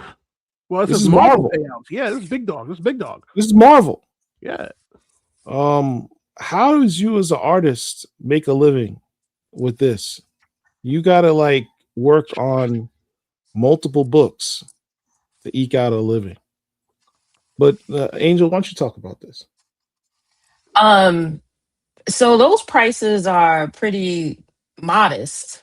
Really? And there's a huge variable from the no name that has talent to the biggest name, the hottest name, and those rates will vary. And what you can get into when you're putting together a comic, this really does shed a light on the cost of things, especially as an independent, when you're trying to budget what you want. And this is something I work on all the time, is putting together not only a team, putting together the talent, and understanding the name brings visibility. And each creator has to decide how serious, and that's really what it is. How serious are you about your story? Because it starts as an idea first. And when you put everything together on cost, it sounds astronomical. But it's the logistics of it, and that's how, where I come in on a lot of the projects I'm on, is how do I make it work? How do I budget for? And we've had, besides this post, we've had in the recent past, where someone was making fun of somebody else for, as they said, was begging for money. The reality is, when you're putting a comic book together, it's an investment.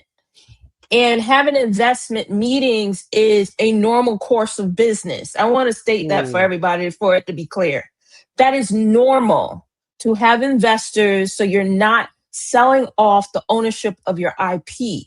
Not everybody comes from silver spoons and platinum plates. You actually have to budget accordingly, because you don't want to go to an artist, you don't want to go to a writer, you don't want to go to a publisher and be like, oh, I need to pity pinch this and let me just self-publish and maybe it'll come out right. To do it right and for it to have longevity, you have to take in all those factors of you being the employer.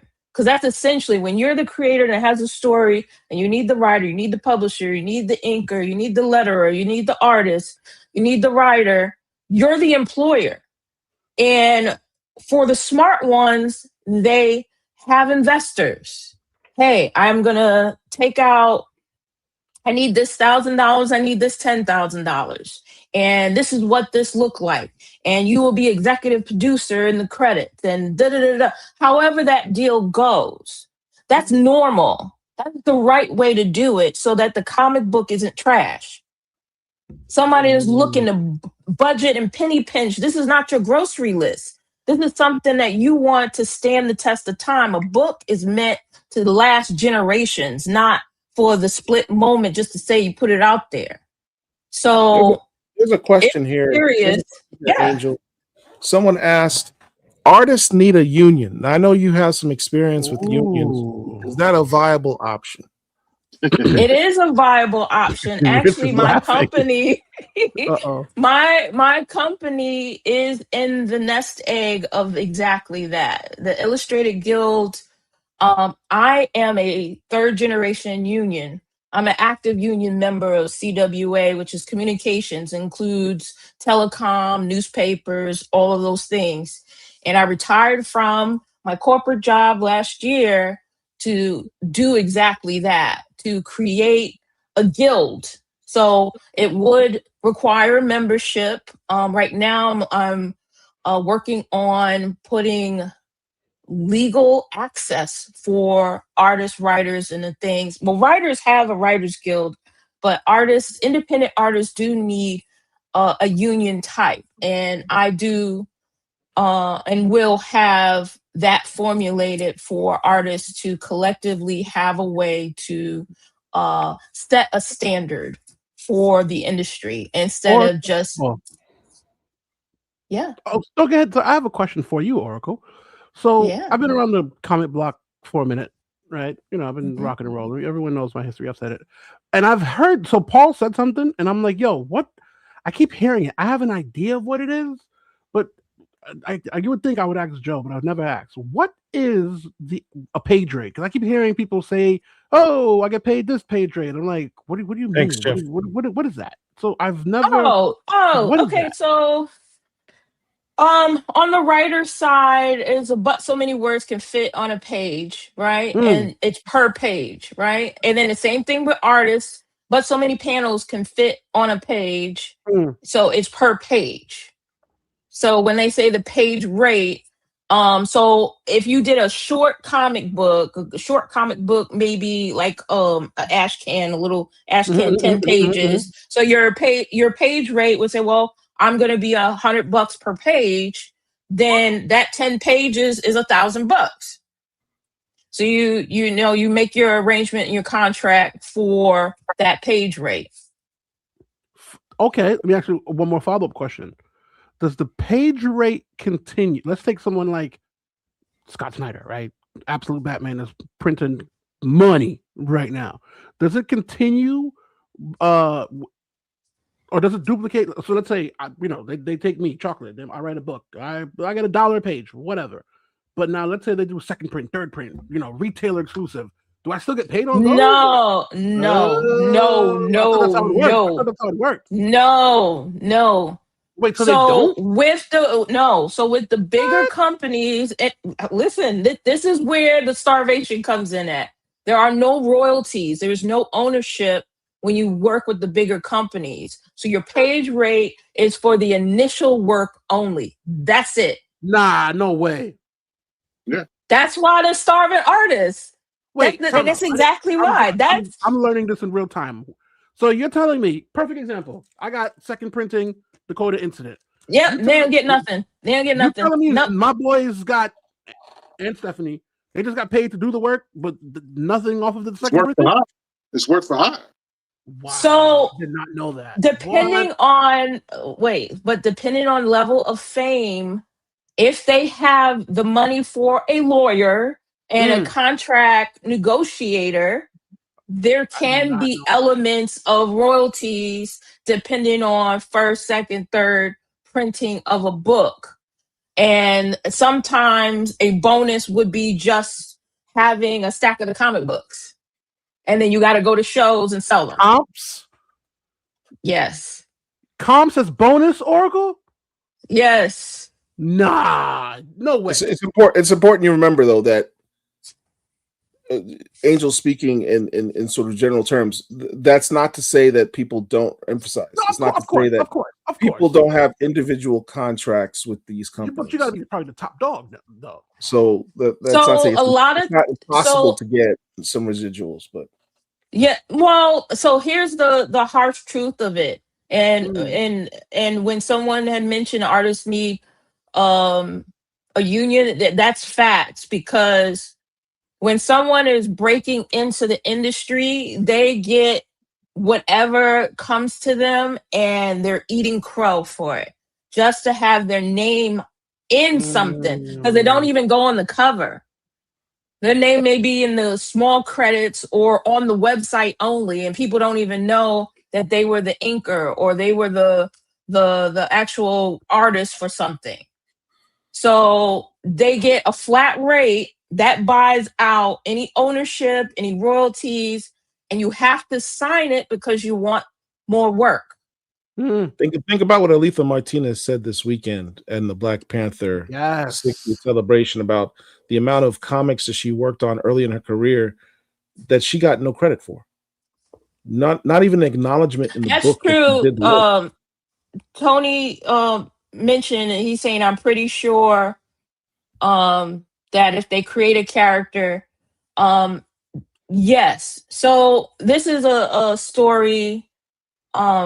Kevin Grievous created Blue Marvel, and at the time, at the age that he was at, and being new in the industry, he created it, but it belongs to Marvel. He owns nothing.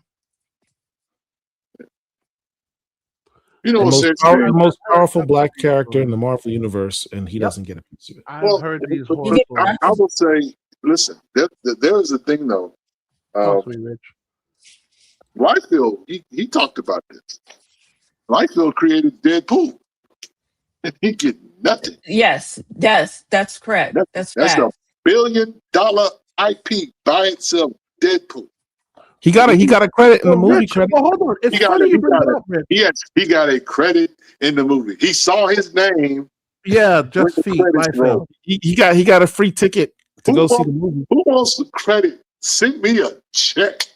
Yeah. Well, hold on, Rich. Look, it's funny you bring that up because teach me, because I think the guys, and I'm learning too, guys. I'm learning too. I think Paul and Phil had brought this up because when they had brought up Deadpool before, I was like, no, what about Fabian? Because he's co-creator of Deadpool. But they're like, no, it's Liefeld. And I'm like, whoa, talk to me about that. It don't matter. It do not matter. Here's the thing. These companies, most of the big two particularly, are work for hire. Got it. And so let's talk about our boy, John Jenkins, created Ghostlight. Ghostlight. I knew you were going there. And so Ghostlight was only 5 issues. So he got his writer's credit for that, right? For doing those 5 issues. Now, and because Ghostlight went 5 issues, it was able to generate a trade. Yep. The money that these guys really want comes from the trades. Yeah, they can get a little bit more bread if it goes that way. The thing is getting them there. That's why we scream and yell and ask y'all to pre-order. Because if they can't get these books to go past 5 issues, 4 issues is not going to get you a book. It's got to be at least 5 or 6. So we pleaded with y'all. We don't even. Here's the thing, Chocolate. You talk about being upset about what's going on in the community. Some of this stuff will make you cry. If you really pull the covers back. And how many times have we seen creators that they did a GoFundMe? Matter of fact, there's a guy just recently, I can't remember his name. Just found out he had, I think, stage 3 cancer. Adam Hughes. Yeah. He needs a GoFundMe. Yep. There's no insurance. There's no thing, and a union will help secure that for the creators. That's why it's important that the public, the buy-in public, be knowledgeable. Because for us as fans, all we want is our comic books.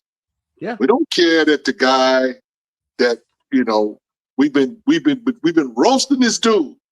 We've been roasting him on the internet, Paul. And his whole life is trash. He can't even pay his rent. And he just put out a comic book and we complained about it. Rich, who is the guy? I think we posted it, or maybe we reposted it. And they the post pretty much said he worked on Batman and he died without a tombstone. He was a white dude, and they finally gave him Bill Finger. Bill Finger. Yes. That's a great documentary. I think Hulu still has it, called Finding Batman, I think. Yeah. Bill Finger, yes, that's the one, yes. Yeah, Bob Kane took the credit for Batman for decades. Years. Yeah. And I love Batman. I thought it was always Bob Kane. Yeah. And so now when you see Batman stuff, you don't see just Bob Kane now. It says with Bill Finger. Yeah. So his granddaughter, so his granddaughter now gets credit for the Batman creation and a lot of the villains. So I mean, it's nasty, man. Oh no, trust me. Listen. You're talking about I'm going there. You're talking about if we don't get to 5 books. I've seen companies say, hey, if this series hits a certain chapter, we owe this individual X amount of dollars. Because it's a black lead, we're going to cut it and do some buffoonery and continue the story under another title, even though it's the same thing. Just to cut the money. Because we know a guy right now, don't we, Paul? Yes, you I'm do. done. Because I told Paul. And Paul was like, "You lying?" I said, "Negative." Somebody asked about that book the other day. Is that or the show? I should say. I just put my head down when I saw it. Matter of fact, you know what? We just as a 1, 2, 3. Absolutely.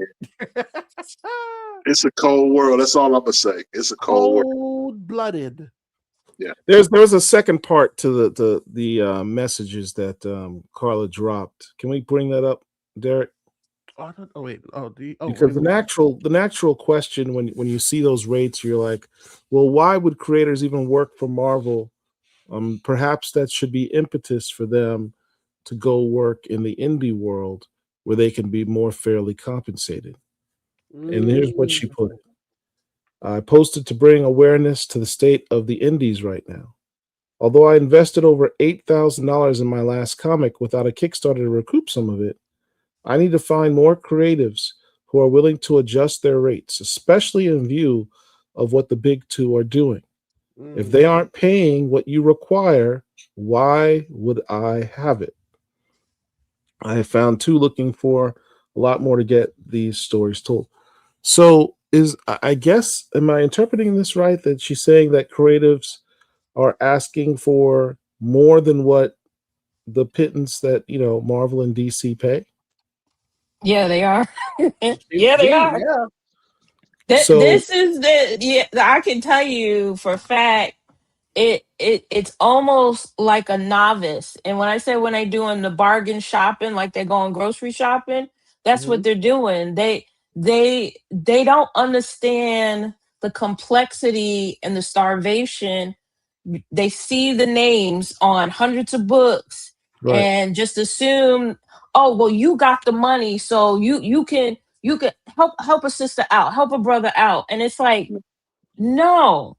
First off, if you don't understand what stage or what that person needs, and this circles back to what I said earlier, if you don't have humanity in what you're doing, being a creative, you're not going to get the answers you're looking for. You're not going to get the partnership.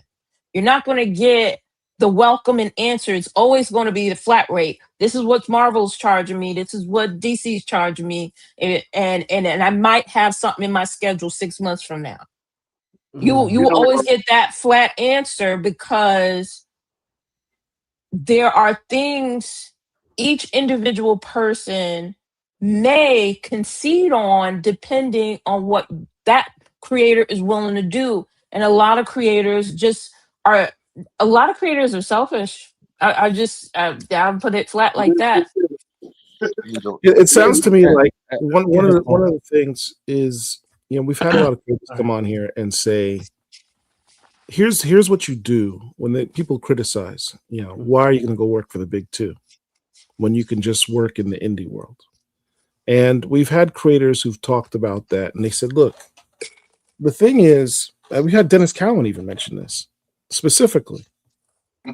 You use the big two, you use Marvel and DC, you use them to get your name out there. Yeah, billboard. Just billboard. Build your following. Yep. Talk about right? it. Yep. And in today's world, it's even more critical that you do this. And I would actually argue it's easier for you to do it.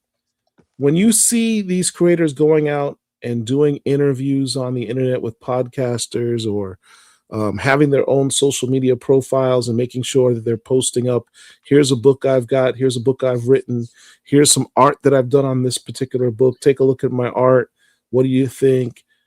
That's being smart, because they know that they have the recognition from having a big two character, having an established IP.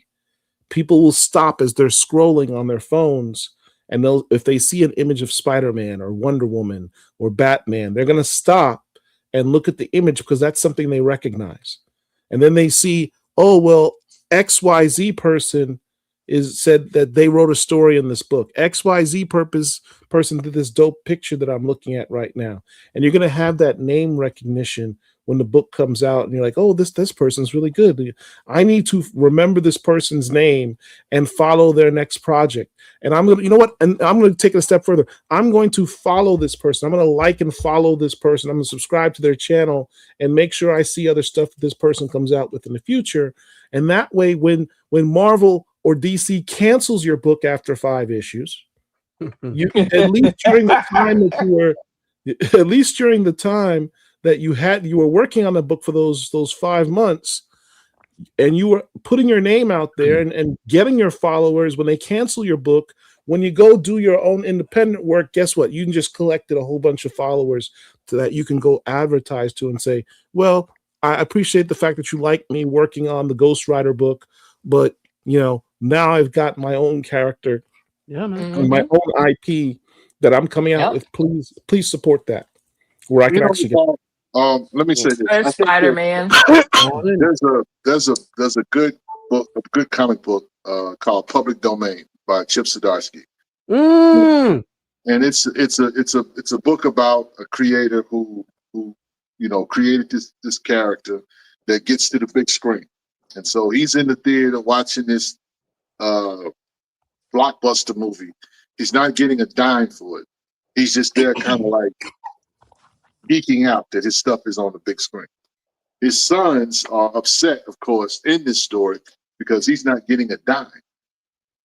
And, through some legalese stuff, he finds out that he still has rights to the character. It's a great story. You guys should check it out. I also wanted to say that if in the comic book industry, there are people like Howard Chaykin, one such person, who does stories that, kind of like poke fun at the industry itself, because it is, a slaughterhouse, so to speak. Remember a few years ago, matter of fact, right around COVID, a lot of these dudes that were doing major work, Chip Zdarsky being one of them, Joshua Williamson, Rodney Barnes, you know what they did? They went and got Substack. They started putting. You're giving away too much. You're giving away too much. But that's what they did. It's not like it's a secret or anything like that. But the point is that the guys I named, Chip Zdarsky, Joshua Williamson, Rodney Barnes, these were guys that were writing multiple books at the same time. I need y'all to understand that. Matter of fact, shout out to Jed McKay, because he's probably he was that dude maybe a year or so ago. He was writing like 3 or 4 books for Marvel at one time. The point is that if you got the work ethic, you can do what Paul's talking about. But the point is, you got to have the work ethic, which is what our dear sister Stephanie Williams said. You got to do the work. If you're looking to just get on, it's one thing to just get on, but once you get on, you gotta really grind. And everybody can't do that. You know what I'm saying? Now, it's interesting that to survive in an industry like that, many of these people that we love and we adore have jobs.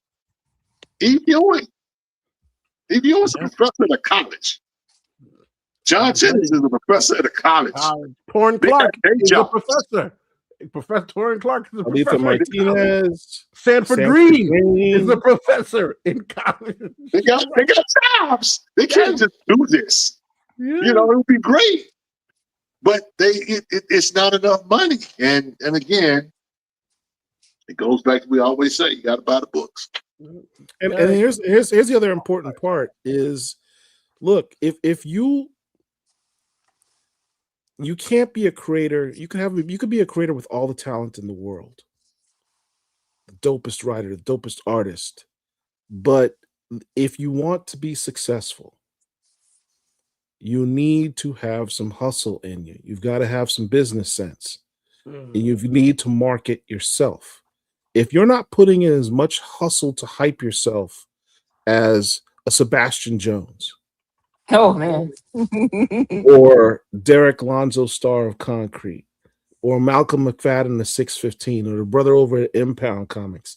These guys are going out there every day hosting and putting their books out, doing podcasts, whatever it takes to get their product out, to make themselves a household name on these internet streets.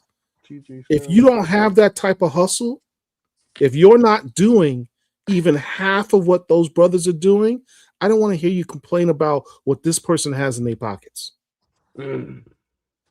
Stop pocket watching. Get to work. Got to. Derek, you got my guy. And if you're actually working, you ain't got time to watch nobody else. You too busy. Facts. Yeah. I wanted to go back to the point you made, Angel, and I wanted to drill down on that one because you described a situation where a creator who's trying to demand a higher price for their work for an independent versus what one of the big two might charge. And I'm trying to think about the economics of that situation and why they might want to do that. And I guess it kind of goes back to what Paul was trying to say, which is, well, I could, if I do work for Marvel and DC, then my work is more broadly seen. And as a result, I'm willing to do more for Marvel or DC for less, because it's going to increase the likelihood that my work will be seen and I'll get more work from somewhere else. I'm guessing that's economic reason. No, that's not it. So from a big name, if we go look from a big name aspect, the no-name creator is a no-name. The artist that they are buying from is what's going to bring the sales. It's their clientele. So when a creator, so when a creator goes to a big name writer, artist, inker, or publisher, and they're asking for a bargain, it's like, but wait a minute, I'm bringing my fan base with me. Correct. When okay, you hire me, and yeah. Oh, okay. Then if that's what you're saying, then yeah. Okay. When I was saying creator, I meant the actual artist, the writer, the artist, whoever they're trying to bring on, right? So I think we're saying the same thing then. Good. Oracle, let me ask you a question. Is this, well, it's a two-part question. Is this why I particularly have seen a massive influx of the big two reaching out to international talent? Yeah. Yes. And okay, so with that one, their name is big over there. And they know that they are big name on their own. They're their original comic book industry, right? So when they bring on the international artists for American books, they can lowball them because they want to be seen over here. The reason I bring that up is because, the eclectic blurred, you're absolutely right. It's because I want to say last year, New York Comic Con. So New York Comic Con is probably the only con where I literally feel like the mayor of the con. It is what it is. But I went to artists. I'm gonna pop my ish. It is what it is. Everybody wanted the Legend Has It. They got it from me. It is what it is. I sound like Trump. But no.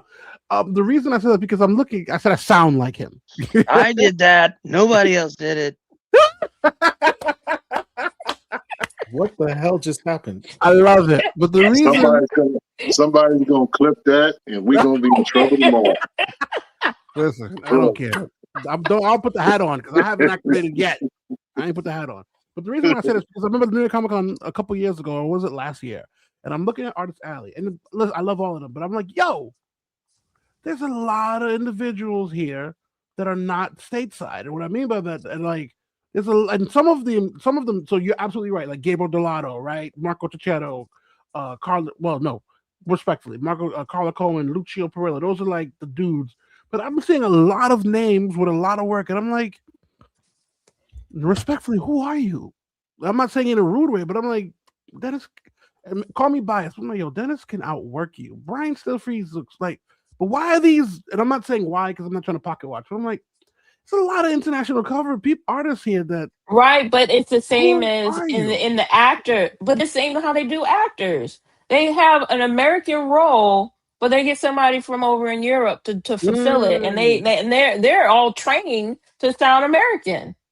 So it pushes up against whatever bubble you may try and create. So say everybody knows each other and they're like, okay, our rate's going to be this and we're going to hold tight. They'll run over to the across the pond and get somebody with equivalent quality work, lowball them because they're wanting to break into over here.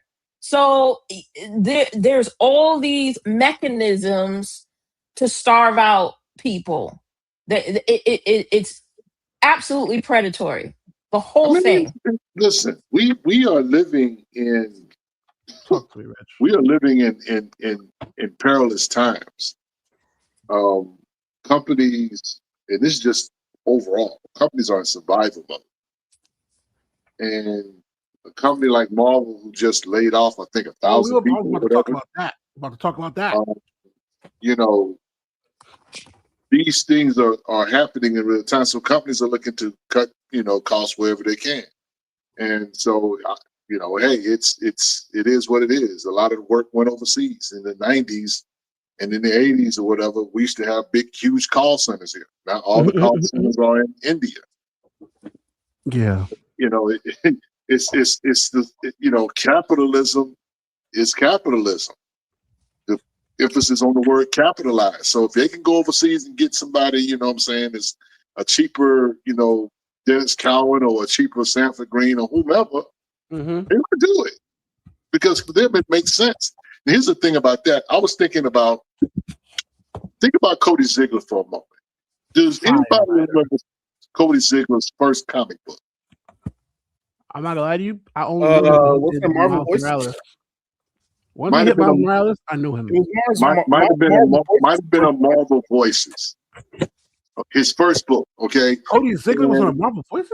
No. Yep, he was there before anything else in Marvel. So, what I'm getting at is that they used to have back in the day the Marvel bullpen. So they would always showcase new talent in different things, in different ways. Okay. So Cody Ziegler, he did before he did Miles Morales, he did Spider-Punk. He did 2 volumes of Spider-Punk, I want to say. He did Deadpool, which was a big deal. He got the main title, Deadpool.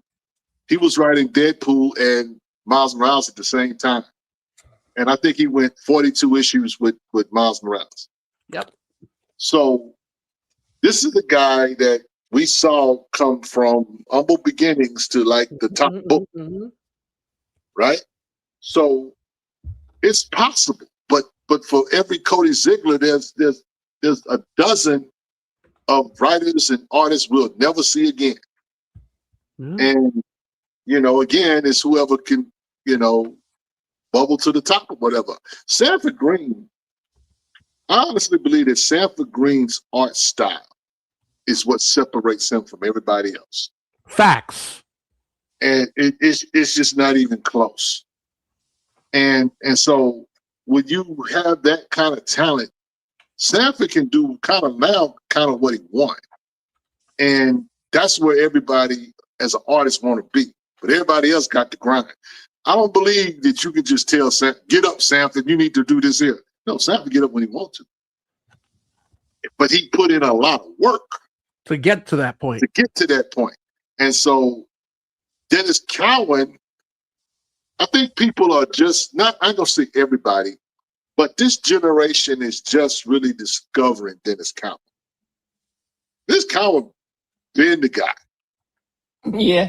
Since the late 80s. But that could also be a good thing though. Like look at him on the Nightwing. I'm only reading Nightwing because Dennis Cowan is doing art. Same. Do not I've got it pre-ordered. Yep. Now, let me tell you something, Jacqueline. You know what's amazing about that? That the fact that Dennis Cowan is as old as he is, not to say he's an old man. But he's an OG. He deserves his spot. He's an OG. He's a seasoned artist. But the fact that he's doing the art for a full comic book when he don't have to. He literally could be Alex Ross if he wants to. Absolutely. Sit back show and up relax. and just do a cover and show up, go do cons or whatever, and that be it. But the fact that he's even doing a book, It's pretty amazing. No, he's still in the fight. So he is. But this is what make people like Dennis dope, right? Because Dennis Cowan is definitely LeBron. And when I mean LeBron, I'm not saying it to like, oh, he's the GOAT, the best. No, because that's up to interpretation. But LeBron absolutely can go retire and sit down. Dennis Cowan is like, nah, there's these young bucks out here doing good work. Steel, sharpen steel. I'm still outside. I'm still having fun. I'm out here. I'm out here. Yeah. I mean, but the thing is, though, because me and Paul used to talk about this all the time, where we would wonder why someone like, I don't want to just say his name, but I'm gonna say his name. Why Canaan White don't just do a whole comic book? Lord, can you imagine Canaan White's art on a comic book? He's done art in the comic book. No. You know what I'm not trying to be disrespectful. I'm not being disrespectful. He did work at Stranger Comics. This dude one shot. Thank you, Angel. Thank you, Angel. Listen, I'm talking about something that we go to the shop and get every month. We love Sebastian over here, but we are talking about Big Two. Respectfully, we love Sebastian. We think he's the top of the indie food chain. But we talking about Big Two. Big Two right here. I will say that they can't afford it. No, they can't afford it. Hell no. Olivier Coipel's another guy. That's my dude. Olivier Coipel chooses to be a recluse. He's on. And I say that because I'm trying to grab him to get signatures. So you got guys that can literally do that. But because I love cover art, but I really adore interior art.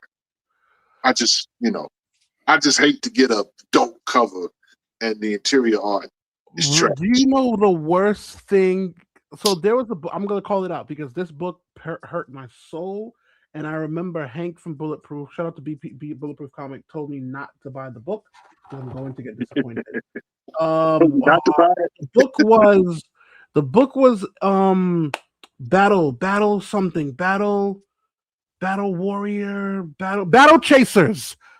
Chasers, and the cover was by what's his name? He's another one of my white whale.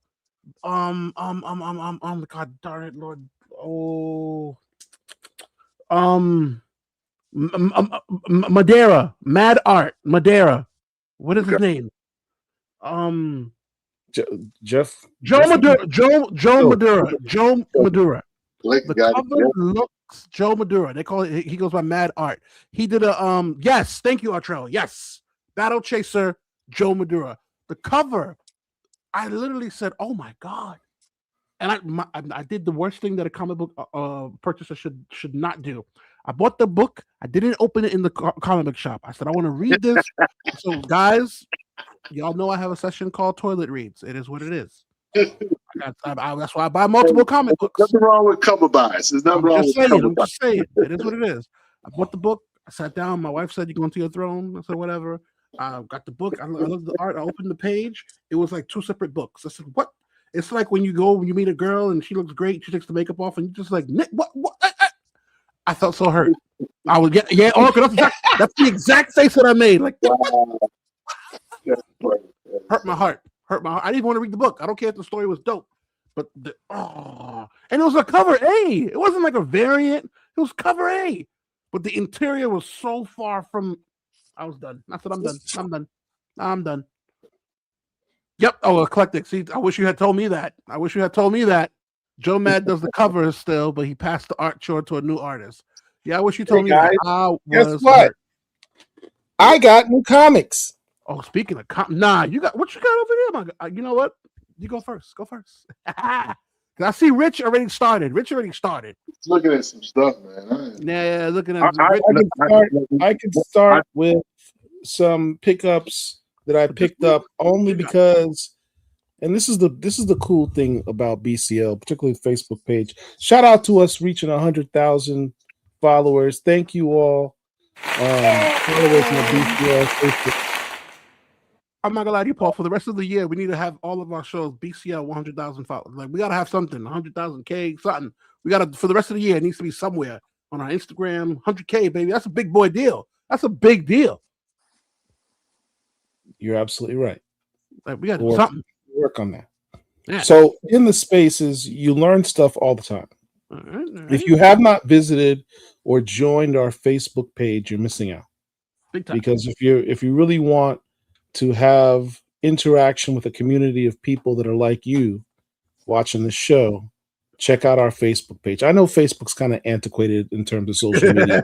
A lot of people don't follow Facebook anymore because it's like for old people. True.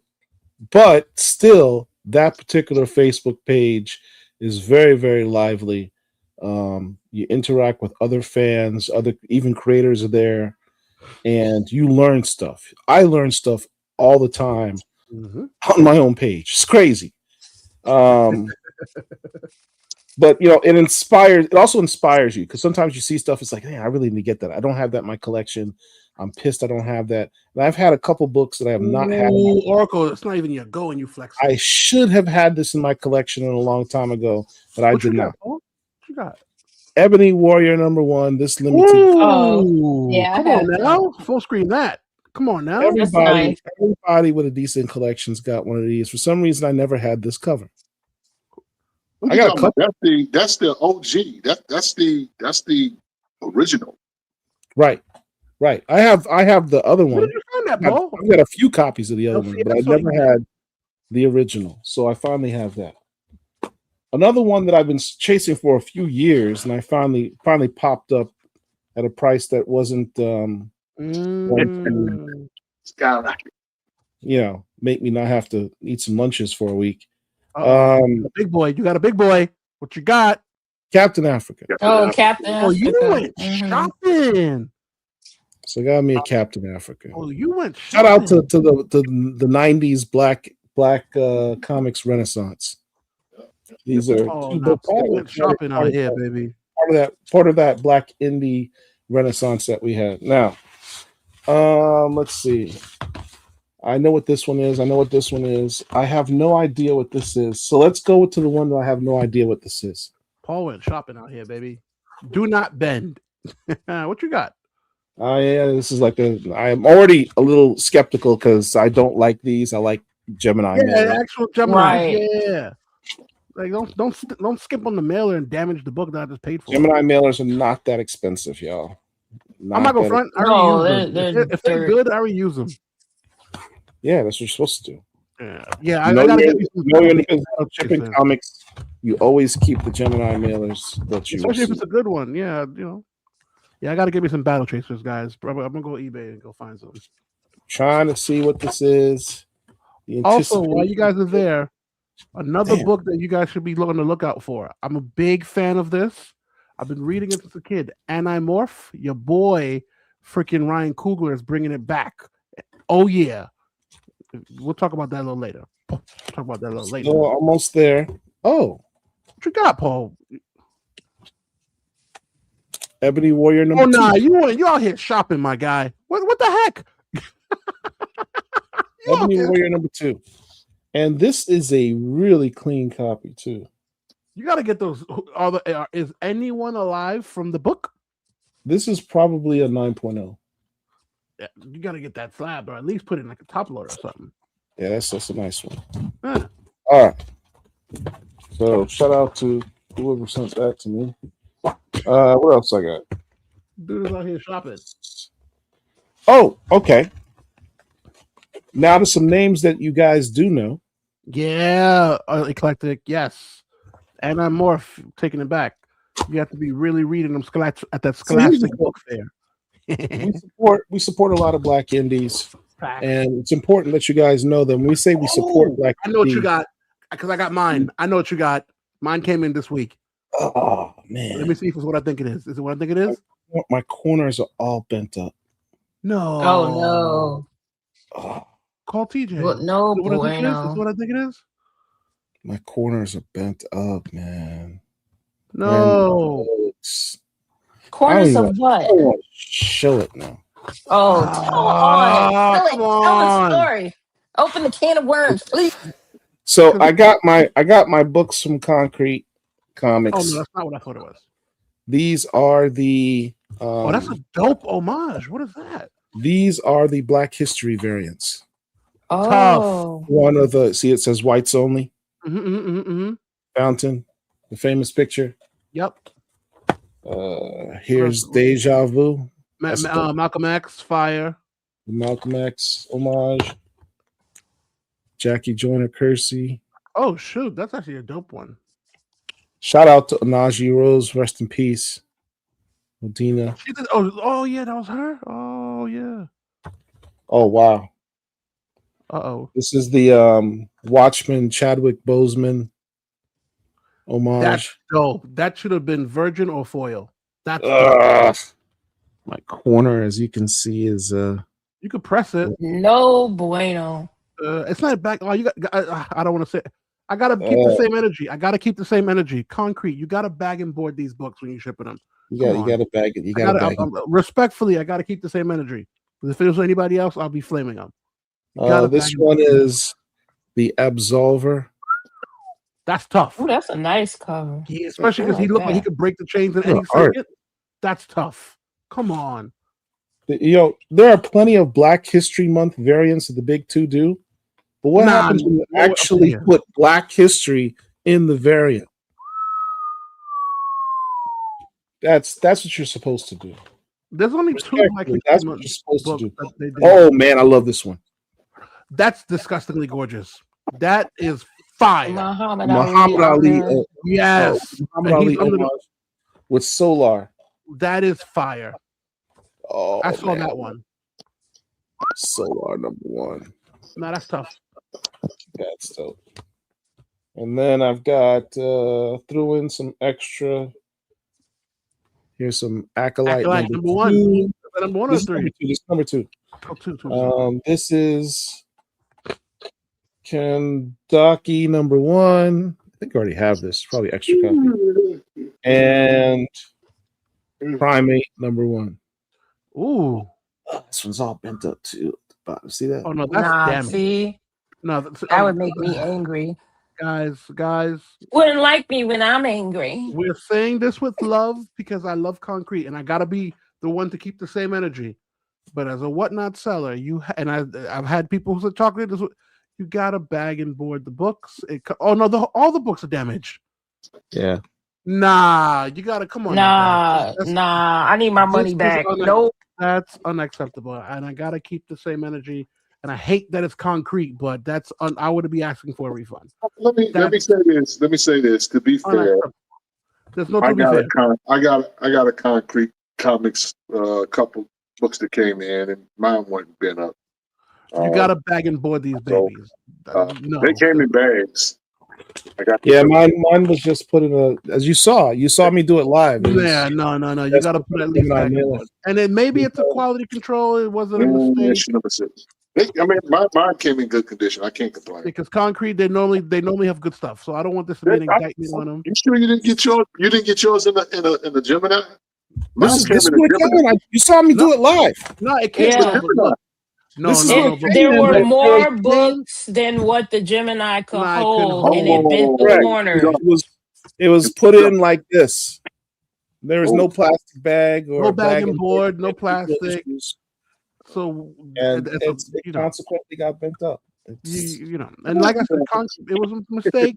It was probably quality control. Yeah. I mean, I've gotten plenty of books from concrete before. That's never happened. I'm sure. So that's why it's like I'm not flaming them because let's not earn an enemy out. It is not a condemnation of concrete. I love concrete. Shout out to them. We love concrete over here. These books are absolutely fantastic. But I can't be a hypocrite. I got to keep the same energy. So they gotta fix it. Yeah, that's not a good look. But anyway, talking about packaging, there's no one who has better packaging than Freestyle Comics. Oh man, I love their packaging. Oh my god, they're spending money. They knock it out the water. And I'm not gonna lie to you, I don't think y'all understand how much money it costs to even have those bags and that's money. When you do packaging like this, what does that say?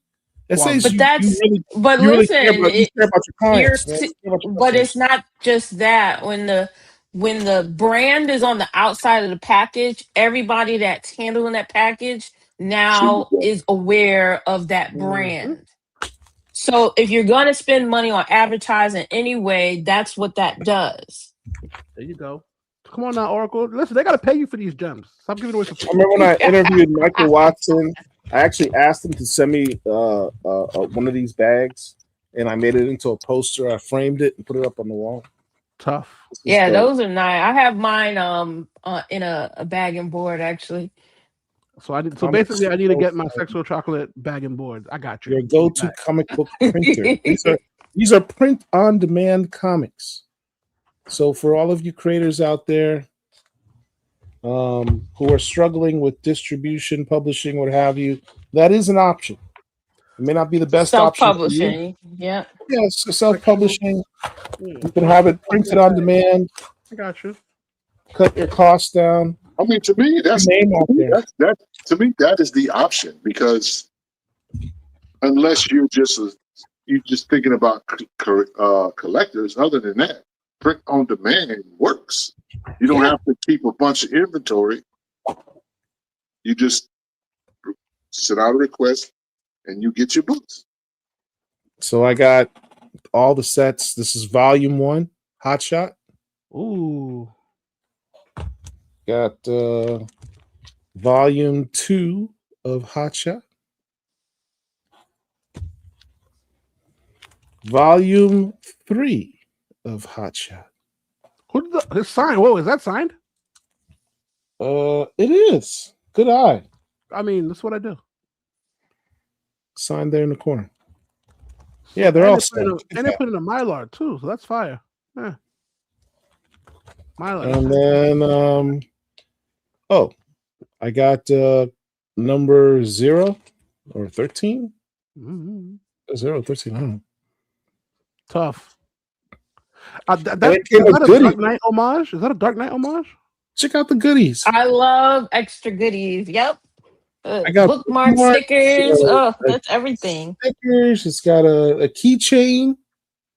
Oracle, you know what? I might need you for a consulting situation. This might.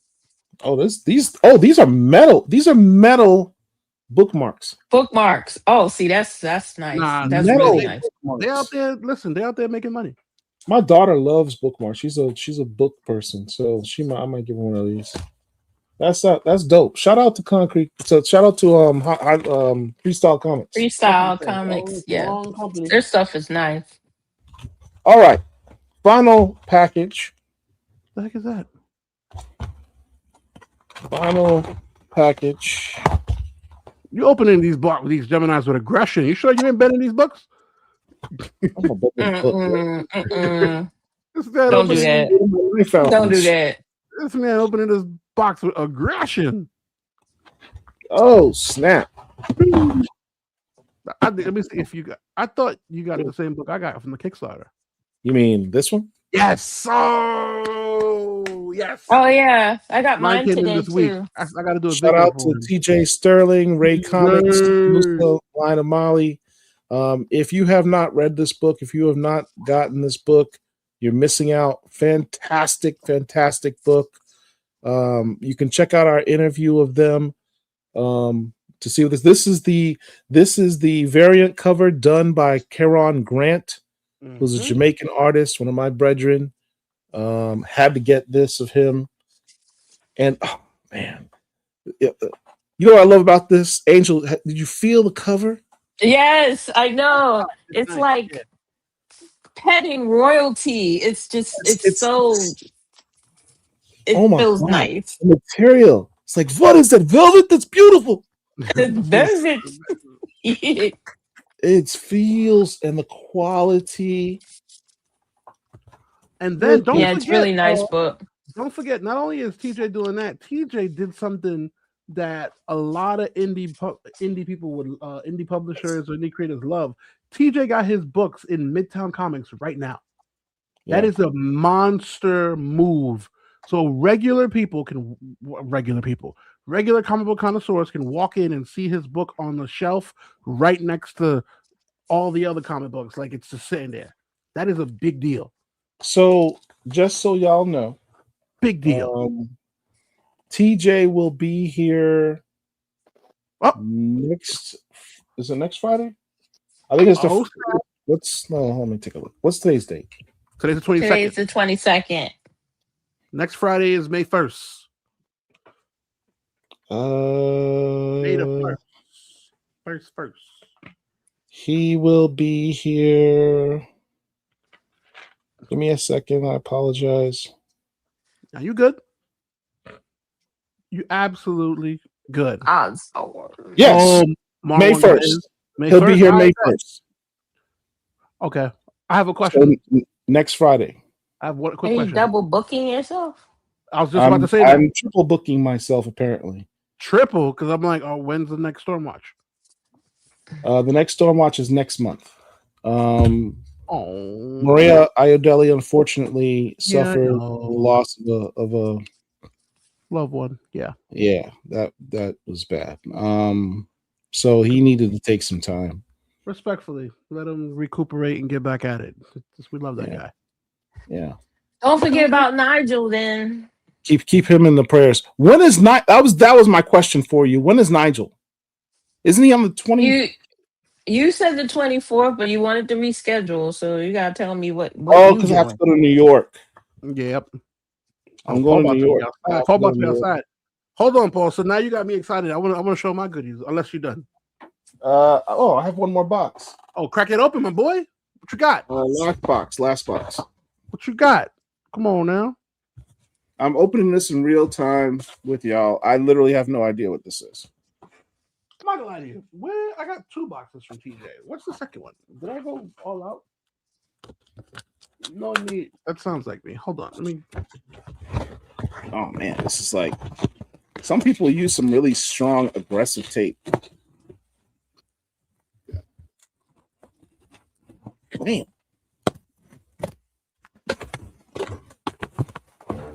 Oh, this is like a slab. You know, you're probably buying too much when you can't even remember stuff that you bought. I don't remember buying a slab, but apparently I did.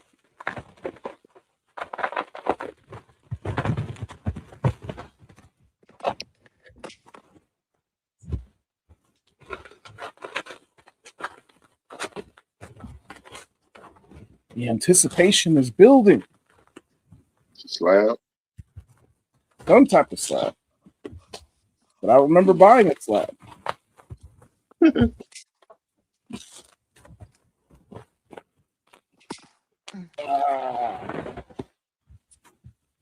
All right. How do I open this? Handy dandy knife. He's still unboxing. I'm still. Dude, you still unboxing over there? You making me very nervous with that knife, my boy. Like, yo. Everybody's nervous with the knife. I think he's fine. All right, here we go. Stab in the air. Oh. When did I get this? What is it? It's Crown 3. Green Lantern number 183 on 9.6. Oh, just as good. Nice. I think I got all excited when I saw the Green Lantern trailer with John Stewart and Hal Jordan on the cover, and this is kind of like their cover that reminded me of the trailer. Nice. Too bad they're not green and they're brown. The Brown Lanterns. Rich, I can't with Rich. Too much. Out of my way has been. From now on, I am the Green Lantern. Absolutely love it. Great cover. Great cover. Written by Len Wein and Joey Cavallari. Stories Kevin O'Neill, Mark Farmer. Art Dave Gibbons did the cover art. Major Disaster and John Stewart appearance. Tales of Green Lantern Corps. All right, so yeah, that's my show and tell. That's my pulls and pickups. Me next. Wait up. All right, what do you got? What you got, man? So what do I have? So this is from our boy TJ. This is the New Game Plus, right? What? Listen, when you chocolate, you get hooked up, and then I got 2 books in here. I didn't realize that. And I said, oh. But I think mine is not as fancy a cover as yours. Both books are the same, and it's this cover. That's the hardcover, though, right? Of course. Come on now. Both of them. And then I did do some unboxing earlier. I don't know where I put the books that I had unboxed, but y'all ain't come here for that. Y'all came here for this. Now, what pray tell is that? That's like a bunch of comics. Oh, wait. There's books in here. A lot of books. Oh, there's the books of my kids. We're talking about Miles Morales, and Ghost Spider. Hey, Chocolate, you disappeared. Right? That's what we're saying. Right? But lots of books in here. Now, what, pray tell, are these? Well, these, ladies and gentlemen, are the second printing of Static, the Code Incident. Or, well, I'm not calling it, whatever. Y'all know what it is. So we got, I got a good 100 here. I got another 100 on the way. So we got a nice amount. Why do I have so many? Because this Saturday, I need everyone to tap in, boys and girls. Yes, shameless plug. I don't care. Leave me alone. This Saturday on my Whatnot, myself, Joseph Illidge, with a special guest, his first time gracing the Whatnot stage, and Stephen Harris will be here. And I may have additional guests here as well. Maybe some BCL guests. Who knows? Make sure you tap in this Saturday, 8:30 on my Whatnot. I'm not going to put the link in because y'all should have it already. If you don't, shame on you. For shame and 10 demerits. But I will see you here this Saturday. Oh, yeah. It's going to be fun. It's going to be fun. 10 demerits. Listen, because you know what? Because y'all know how we do things. We don't just run milestone books, right? What I mean by milestone books, yes, we're going to run that, right? But we got to run some Joe Illidge books, right? We got to run the quadruple sign, Morgan Hampton, Joshua Swaby, Nicholas Draper-Ivey, Joe Illidge. What I'm going to do with this cover right here, I feel bad for y'all. Dennis Cowan, Dan Jurgens, Klaus Jenkins. Woo! What I'm going to do with this cover right here, I feel bad for y'all. And then wow, the first appearance of the Amadeus. Amistad. And then I need everyone, when you have a chance, to go follow Chris Cross on Instagram. His name is Chris Crosser X, or go on mine. You see those those commissions that he's been dropping?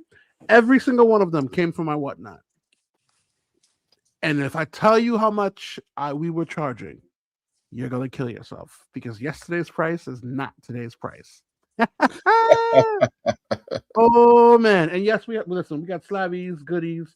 Wednesday, 8:30. We're going to have a great milestone time. I don't know if I'm going to be able to fit everybody who wants to partake, because there's a lot of people that's coming to this event. There's going to be some milestone legends in the building. I'm telling you. Oh, and you know what? I did get this one book, because while I do not consume horror, this cover, I don't know why, but I love this cover because it reminds me of that dude from Cool Runnings, Philadelphia, Rodney Barnes. I had to get this cover. And it is signed by Rodney Barnes and Jason Sean Alexander. But nice. it just reminds me of, am I the only one that sees it? The guy from Cool Runnings? Mm-hmm. So I was just like, yeah, I got to get it. I'm probably never going to read it because it's a horror book. I don't consume No. You need to read that. And I'm being a hypocrite. You want to know why I say I'm being a hypocrite? Because I read World Tree like no one's business. I read Something's Killing the Children. If you can handle World Tree, you can handle Philadelphia.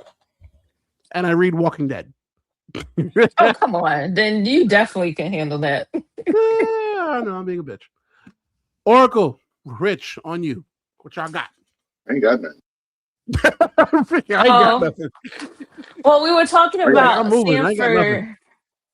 Sanford Green earlier, so I had to go run to get this. Oracle, I'm sorry. It's I hate to interrupt your show. I love that cover, not. but we all know what we're waiting for. We are waiting for that Miles Morales static Okay, but that's like steel Sandra. it's not That's what out we want. today. It's not out right now. It should be though. Can I buy it right now? I got my No. card ready. Can I buy it right now? Oh, okay. So there's this one, Now that cover is fire though. That cover is that an homage to and something? then Paul or yes, Rich? Is that an homage to something? I It don't looked like remember I've to seen that what. before. I gotta look at it again. That I looks got like some an homage to OG Master of Kung Fu. Ooh, Shang-Chi? Yes, Tough. I'm just trying to fill that first volume. Interesting that Samu Liu, the actor who plays Shang-Chi, refuses to sign any of those comics. No way. What are you Oh talking about? dang, for real? I didn't Yeah, know because he that. says they're so blatantly racist, he refuses to sign them. He'll sign the modern ones, but he won't sign those old ones. The old school ones. So he won't Speaking sign of any of the old stuff, school Master of Kung oh, Fu's? pause. Stop. Put that down. What happened? What is that over your right shoulder, Angel? Oh. Oh yeah, I'm about on front, these Angel. You should have opened print with that. You should have opened with the No, flex. I wasn't. You already showed that. I saw that already. I'm already jealous about that. I'm flex. talking about that comic book box that looks like Blade peeking out at me. Oh, this. Yes. What is that? That is a Blade comic book box. What the hell? Where'd you get a Blade comic book box? Oracle, I get everything. Talk, mama. I know how it feels. I get everything. That is a Blade comic book box, and it's full. And full of what? Full of what? Well, comic books. You should have said Blade comics. Number one. Not in this box. There's another box that got Blade comics in it. Wait. Stop. This is almost as egregious as Derek talking about gummy bears. You have a Blade box that don't have Blade books in it? Yeah. What? Because at the time that I got, because it's volume 2 of Blade. At the time that I got volume 2 of Blade, this wasn't out yet. Fair. So it's in a different box. Fair enough. Okay. So I got one of those. Just one? Yeah, just one. It's just me. It's for me. That's why. And then I got this. Ooh, nice. Oh, nah. That one was the one where she showed that earlier. I said, nah, Oracle's flexing hard. Now, this one, no one has opened. It was it's still sealed. Collector. Yeah, so the pages are like crispy white. There's no roll. There's no ticks, nothing. So I was the first person to read it. Oh, I forgot to show Mumra came out, but nobody cares about that. I like Mumra. Stop. That's the negative space here that we were talking about. That I think we were talking about it last week. Can we talk about? Yeah, the artist is it Ben Oliver? No. Yes. Harvey? Whoever the creative is it Ben Oliver? Whoever the creative director is of Storm as of late, even before Maria got onto it. The reason why I say that because I think one of the best Storm covers that I've seen in my life came from an Asian man. It was Storm, the 1 in 100 by Art Germ. And I was just like, what? This is beautiful. My favorite Storm cover since the Maria Iodelli run is the Dakal one. The which one? Oh, Jeff Dakal. I know exactly what you're talking about. The black, white, and red one? The black one. Yeah. Yes, Jeff Dakal. Yo, I think that's all I have besides TJ's book. Yeah, I don't have that one. Book feels good. That's all I got. Rich, your fans, I'm sorry, your congregation, Rich, wants to know.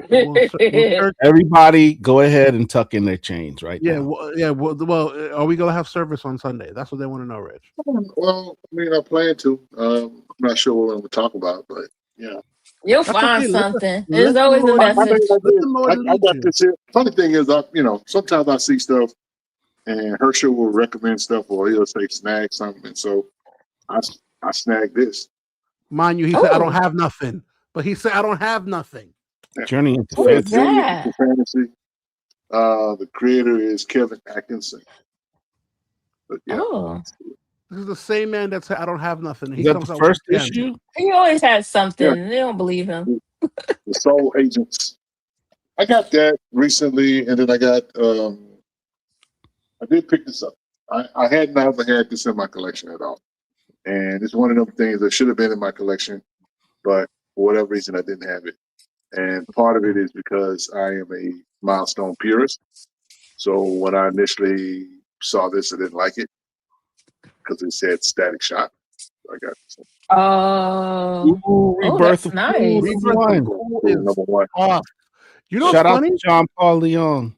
Rebirth of Cool is another low printed series that is absolutely hard to find.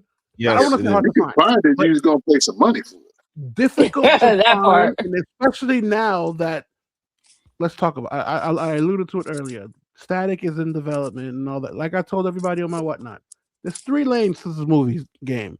Lane number 1, developmental hell. Lane number 2, they actually have a director and it's moving. Lane number 3 is us actually lining up to go watch the movie. It's in lane number 1. Calm down, slow down. We'll let you know more when we get to certain parts. Now this is a cover by the Marvels. Whoa! That's a fire looking cover. I had to get it because of Monica Rambeau. Already have flowing. I'm pretty sure I have that one. Rich, you know who I think draws Monica Rambeau like no one else? Still Who? Freeze. Yeah. Yep. Still Facts. Freeze. His Monica Rambeau and his Storm, and the thing that I absolutely despise about Still Freeze, and I know I'm being recorded, and I'm going to say it again. What I despise about Still Freeze, he'll draw these elegant pieces, but his face, he just looks like he's bored. And I'm like, dude, do you see what you're drawing? And he's like, yeah, I know. I'm like, he's just like, yeah, I don't know. I'm like, yeah, I know. Now check this out. I bought this Niobe issue 1. This is the very first Niobe comic. Which Niobe are you talking about? Oh, yeah. I got this at a dollar bin. And No it's way. Probably, yeah. I got it in a dollar bin, and it's probably a 9.8. In a dollar bin, and that's a variant. That's These variant comic cover. shops are sleeping on Stranger Oracle, Comics. They don't know yet. They will. They don't know. They don't know. Oh, when the movie and the anime drops, it's Oracle, they'll- forget they'll about wait. Stranger Comics. Do you know how many shops in Brooklyn do not? I had so when this box you see in front of me, obviously bulletproof. That's my hometown. I get special discounts and privileges. But there's tons of tons of comic book shops in Brooklyn. Do you know that I will call certain shops and say, hey, I would like to order 30 or 40 of these books or whatever. And they're like, what the hell is a milestone? Static who? Oh, get out. And I'm in the middle of Brooklyn. in out. Brooklyn, New York. You would They need be to close surprised. up. Close And I'm like, up. what do you That mean? is ridiculous. Listen, I'm telling you, Oracle, there's tons of shops that I called when I was looking for the first one, when I had my first signing, because I ran out because the BCL came through and bought all the books, so I needed to re-up. I went to different shops. I'm not gonna say their name, and they were like, "Yeah, we didn't order any. We don't. What's that?" I'm like, are you what? Get out. Yes. When you leave New York, it gets worse. When you go to Jersey, whatever, it gets worse. I mean, look, guys, these guys that they don't know about our books. I mean, some of them know, No, they but don't. some of them don't. That's why it's interesting that when Black Comic Lords, I would say, quote unquote, and I'm being facetious when I say Black Comic Lords goes mainstream, they will see certain books or whatever. They will do what they normally do, which is because a lot of our books, the guys that know about our books, they have our books. They just won't put them out. They wait for something special to happen and capitalize. And they pop out. You know what I'm saying? And I think with Static, I guess the biggest Static cover is Static 45, the Mobius. Yeah, the last one. When that one comes, if that movie does come out, yes, that's gonna be the one that people are gonna go bananas over. because it's 45 is gonna magically pop up everywhere. Number ones, the platinum number ones are gonna magically pop up out of nowhere. Hard like platinum hard. You're 100% correct. 100%. So it is what it is. You just have to kind of like deal with it. I mean, I always look at it when I go hunting. If I see a certain book or whatever, no matter, I gotta grab it. You know what I'm saying? Tribe is one of those books. Spider-Man, Peter Parker, Spider-Man 35 is one of those books for me. Why Peter Parker, Spider-Man 35? Why?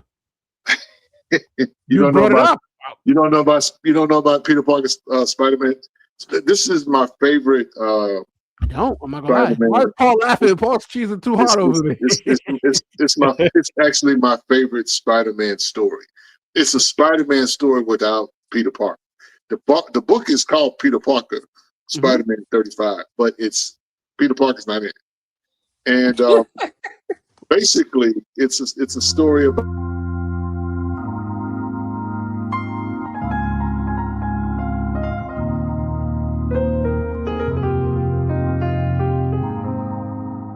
What's up, y'all? We are blues people. We can rap the blues, sing the blues, talk the blues, and of course in comic books, we can read the blues.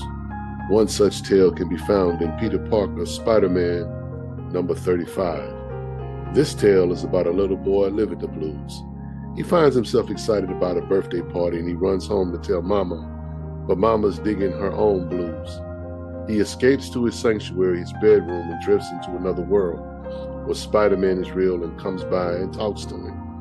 This book is a reminder of how important a comic book or a collectible can be to anybody, but especially a child. This book pulls hard at the heartstrings, and no matter how many times I see this book in long boxes, I always make a point to buy it. Why? Because I know this kid. You have seen this kid. Shoot, you may have even been this kid. There are thousands of Spider-Man stories, but by far, this is my favorite Spider-Man book. So I suggest that you pick it up. I promise you, you won't be able to put it down. If you like this video, share it and subscribe to our YouTube channel. And until next time, peace.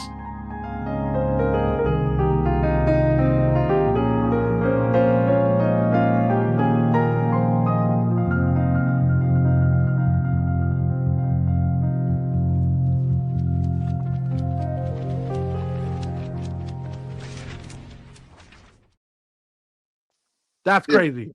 That's crazy. The fact that you had it recorded. I forgot I did that video. Yeah, shout out to my man Derek. Derek did the producing on that. So yeah. Yeah, Derek's freaking awesome. We I mean, that book there is it when I first read that book, it made me cry. Oh man. I mean, it's a deep book because it's a book about a kid living in the hood whose mother's addicted to drugs. And he's a kid who is a fan of Spider-Man, and so he's in this room trying to escape the hell that he's in, and these collectibles of Spider-Man takes him away from that. As a kid growing up, comic books were that for all of us. It took us away from our circumstances, whether we were bullied or whether we lived on the block or whether we, lived around dangerous people. Comics, all this stuff, cartoons kept us out of trouble. Agreed. Yeah. Yeah. So that's it. I mean, hey, yes, yeah, you're not wrong. You're 100% right. This is 100% what kept us. And the thing is, when you live in the hood, you know the hood is dangerous, but you don't feel it. You don't feel it. You know what I'm saying? You just kind of like deal with it, and so it's like. When you think about, go back and you look at your life and you're like, man, I saw somebody get shot, or I saw somebody nearly die. That's something that happens, and you could be a good kid, just be in the wrong place at the wrong time. Wrong time. So, but if it wasn't for comic books, if it wasn't for cartoons to keep me inside or whatever, like Paul, we always joke about, when we get home from school, a bowl of cereal and watching cartoons, it kept us out of the streets. My friends growing up, when they used to go, they used to call it crime. They would go steal cars, and but I'd rather read the comic book. Y'all go ahead, and a few of them spent some time in jail. But the difference, I could have easily been one of those kids, and that's everybody. You know what I'm saying? That's the thing about growing up in the hood or whatever. You're not special. Because bad things happen to good people all the time. How many people we know that something terrible happened to somebody and it's like, if that could happen to him. Yeah. You know what I'm saying? I mean, these books are important. I think sometimes the creators, when people say to them, "You saved my life," I don't necessarily know if they believe it. Right. You know what I'm saying? Because it's a lot to get into in the hood. You know what I'm saying? It's a lot to get into. I don't mind the devil's workshop. You could literally get in trouble just being in the wrong place, having the wrong thought go through your head. And comics, movies, all of this stuff, kung fu flicks, we nerd out on it and we have fun with it or whatever, but these are the things that kept us out of trouble. Because if you weren't into this stuff, what would you be into? Touche. What would you be into? Because there's nothing in, they may have a boys and girls club down the street from where you live, but I know a lot of places don't have that. It ain't nothing but some trouble to get into. And I'm a Gen X kid, so we were used to going outside like at 12 o'clock and not coming home till like 6 or 7. Yeah. A whole lot to get in trouble. Oh yeah. Freedom. You know what I'm saying? So it's like when people be hating on people with video games, man, please, that's the best place a kid can be is inside playing a video game. Listen, let me tell you something right now. Ain't nothing, and I think my generation was probably the last generation to experience that.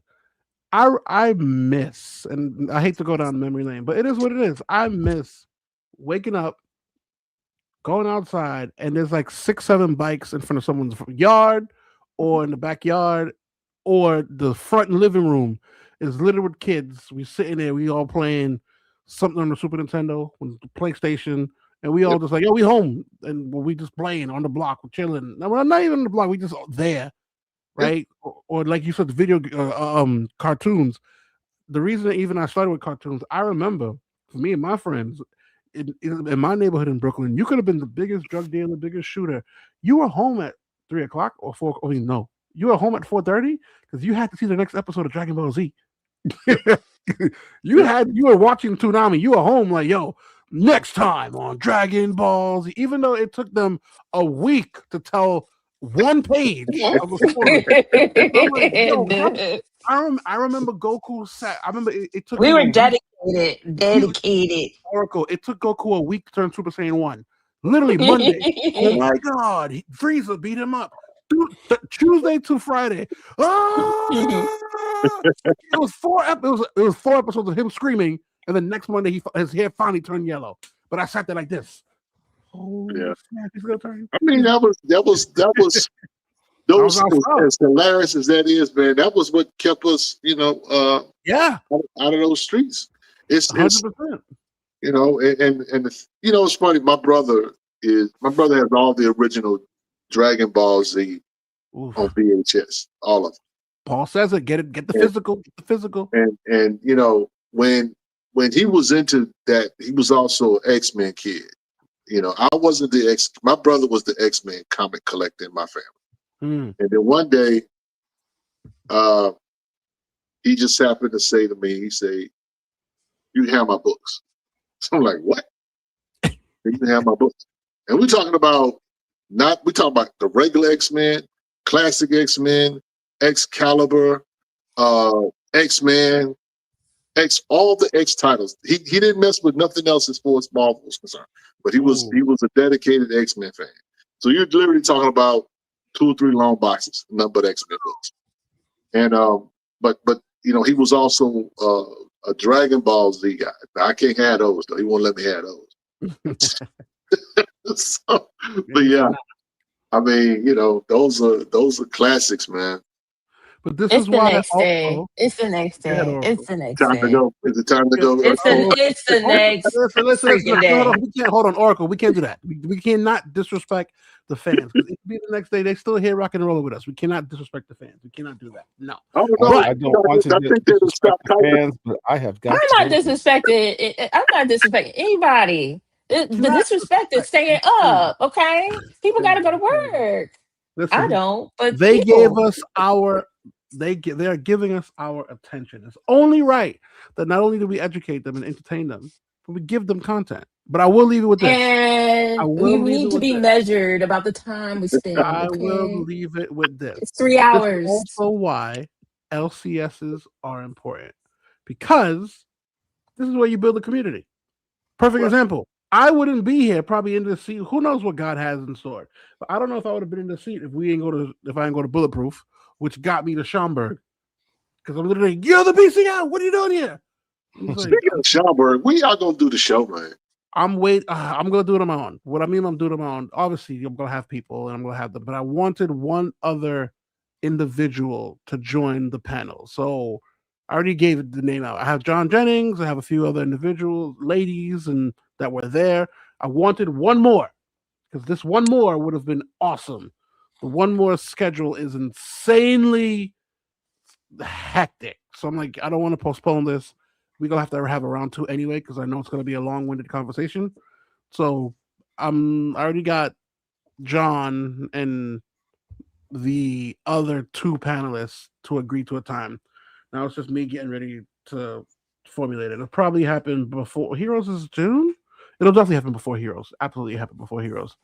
And the reason why I wanted it because I was waiting to see if one of them was going to Heroes, because I would rather have it everybody live in effect and just set up 4 cameras and get it popping. Okay, that's what's up. Yeah, but I think only 2 of them are going to Heroes. So I'm like, 2 of them plus me, that might be a better situation. So we'll see. Because we haven't done a live show yet. And Make it happen. I think the majority of us are going to Heroes Con. Oracle, are you going to Heroes? I'm not sure. Oracle, I done got my wife to say yes. Heroes is her birthday. You gotta tell me you're coming out. There's It's no my birthday too. I don't know. Wait, what's your birthday? It's the same as your wife's. June 12th? Yeah. Ugh. Savage. That means we're gonna be blasted. Because she literally said you can go, but the day of her birthday is Friday. She said when you come back from the con, wine, dine, credit card. I said I got you. That means we're gonna get blasted with her. We're gonna get blasted with Paul. Oh, this will be great.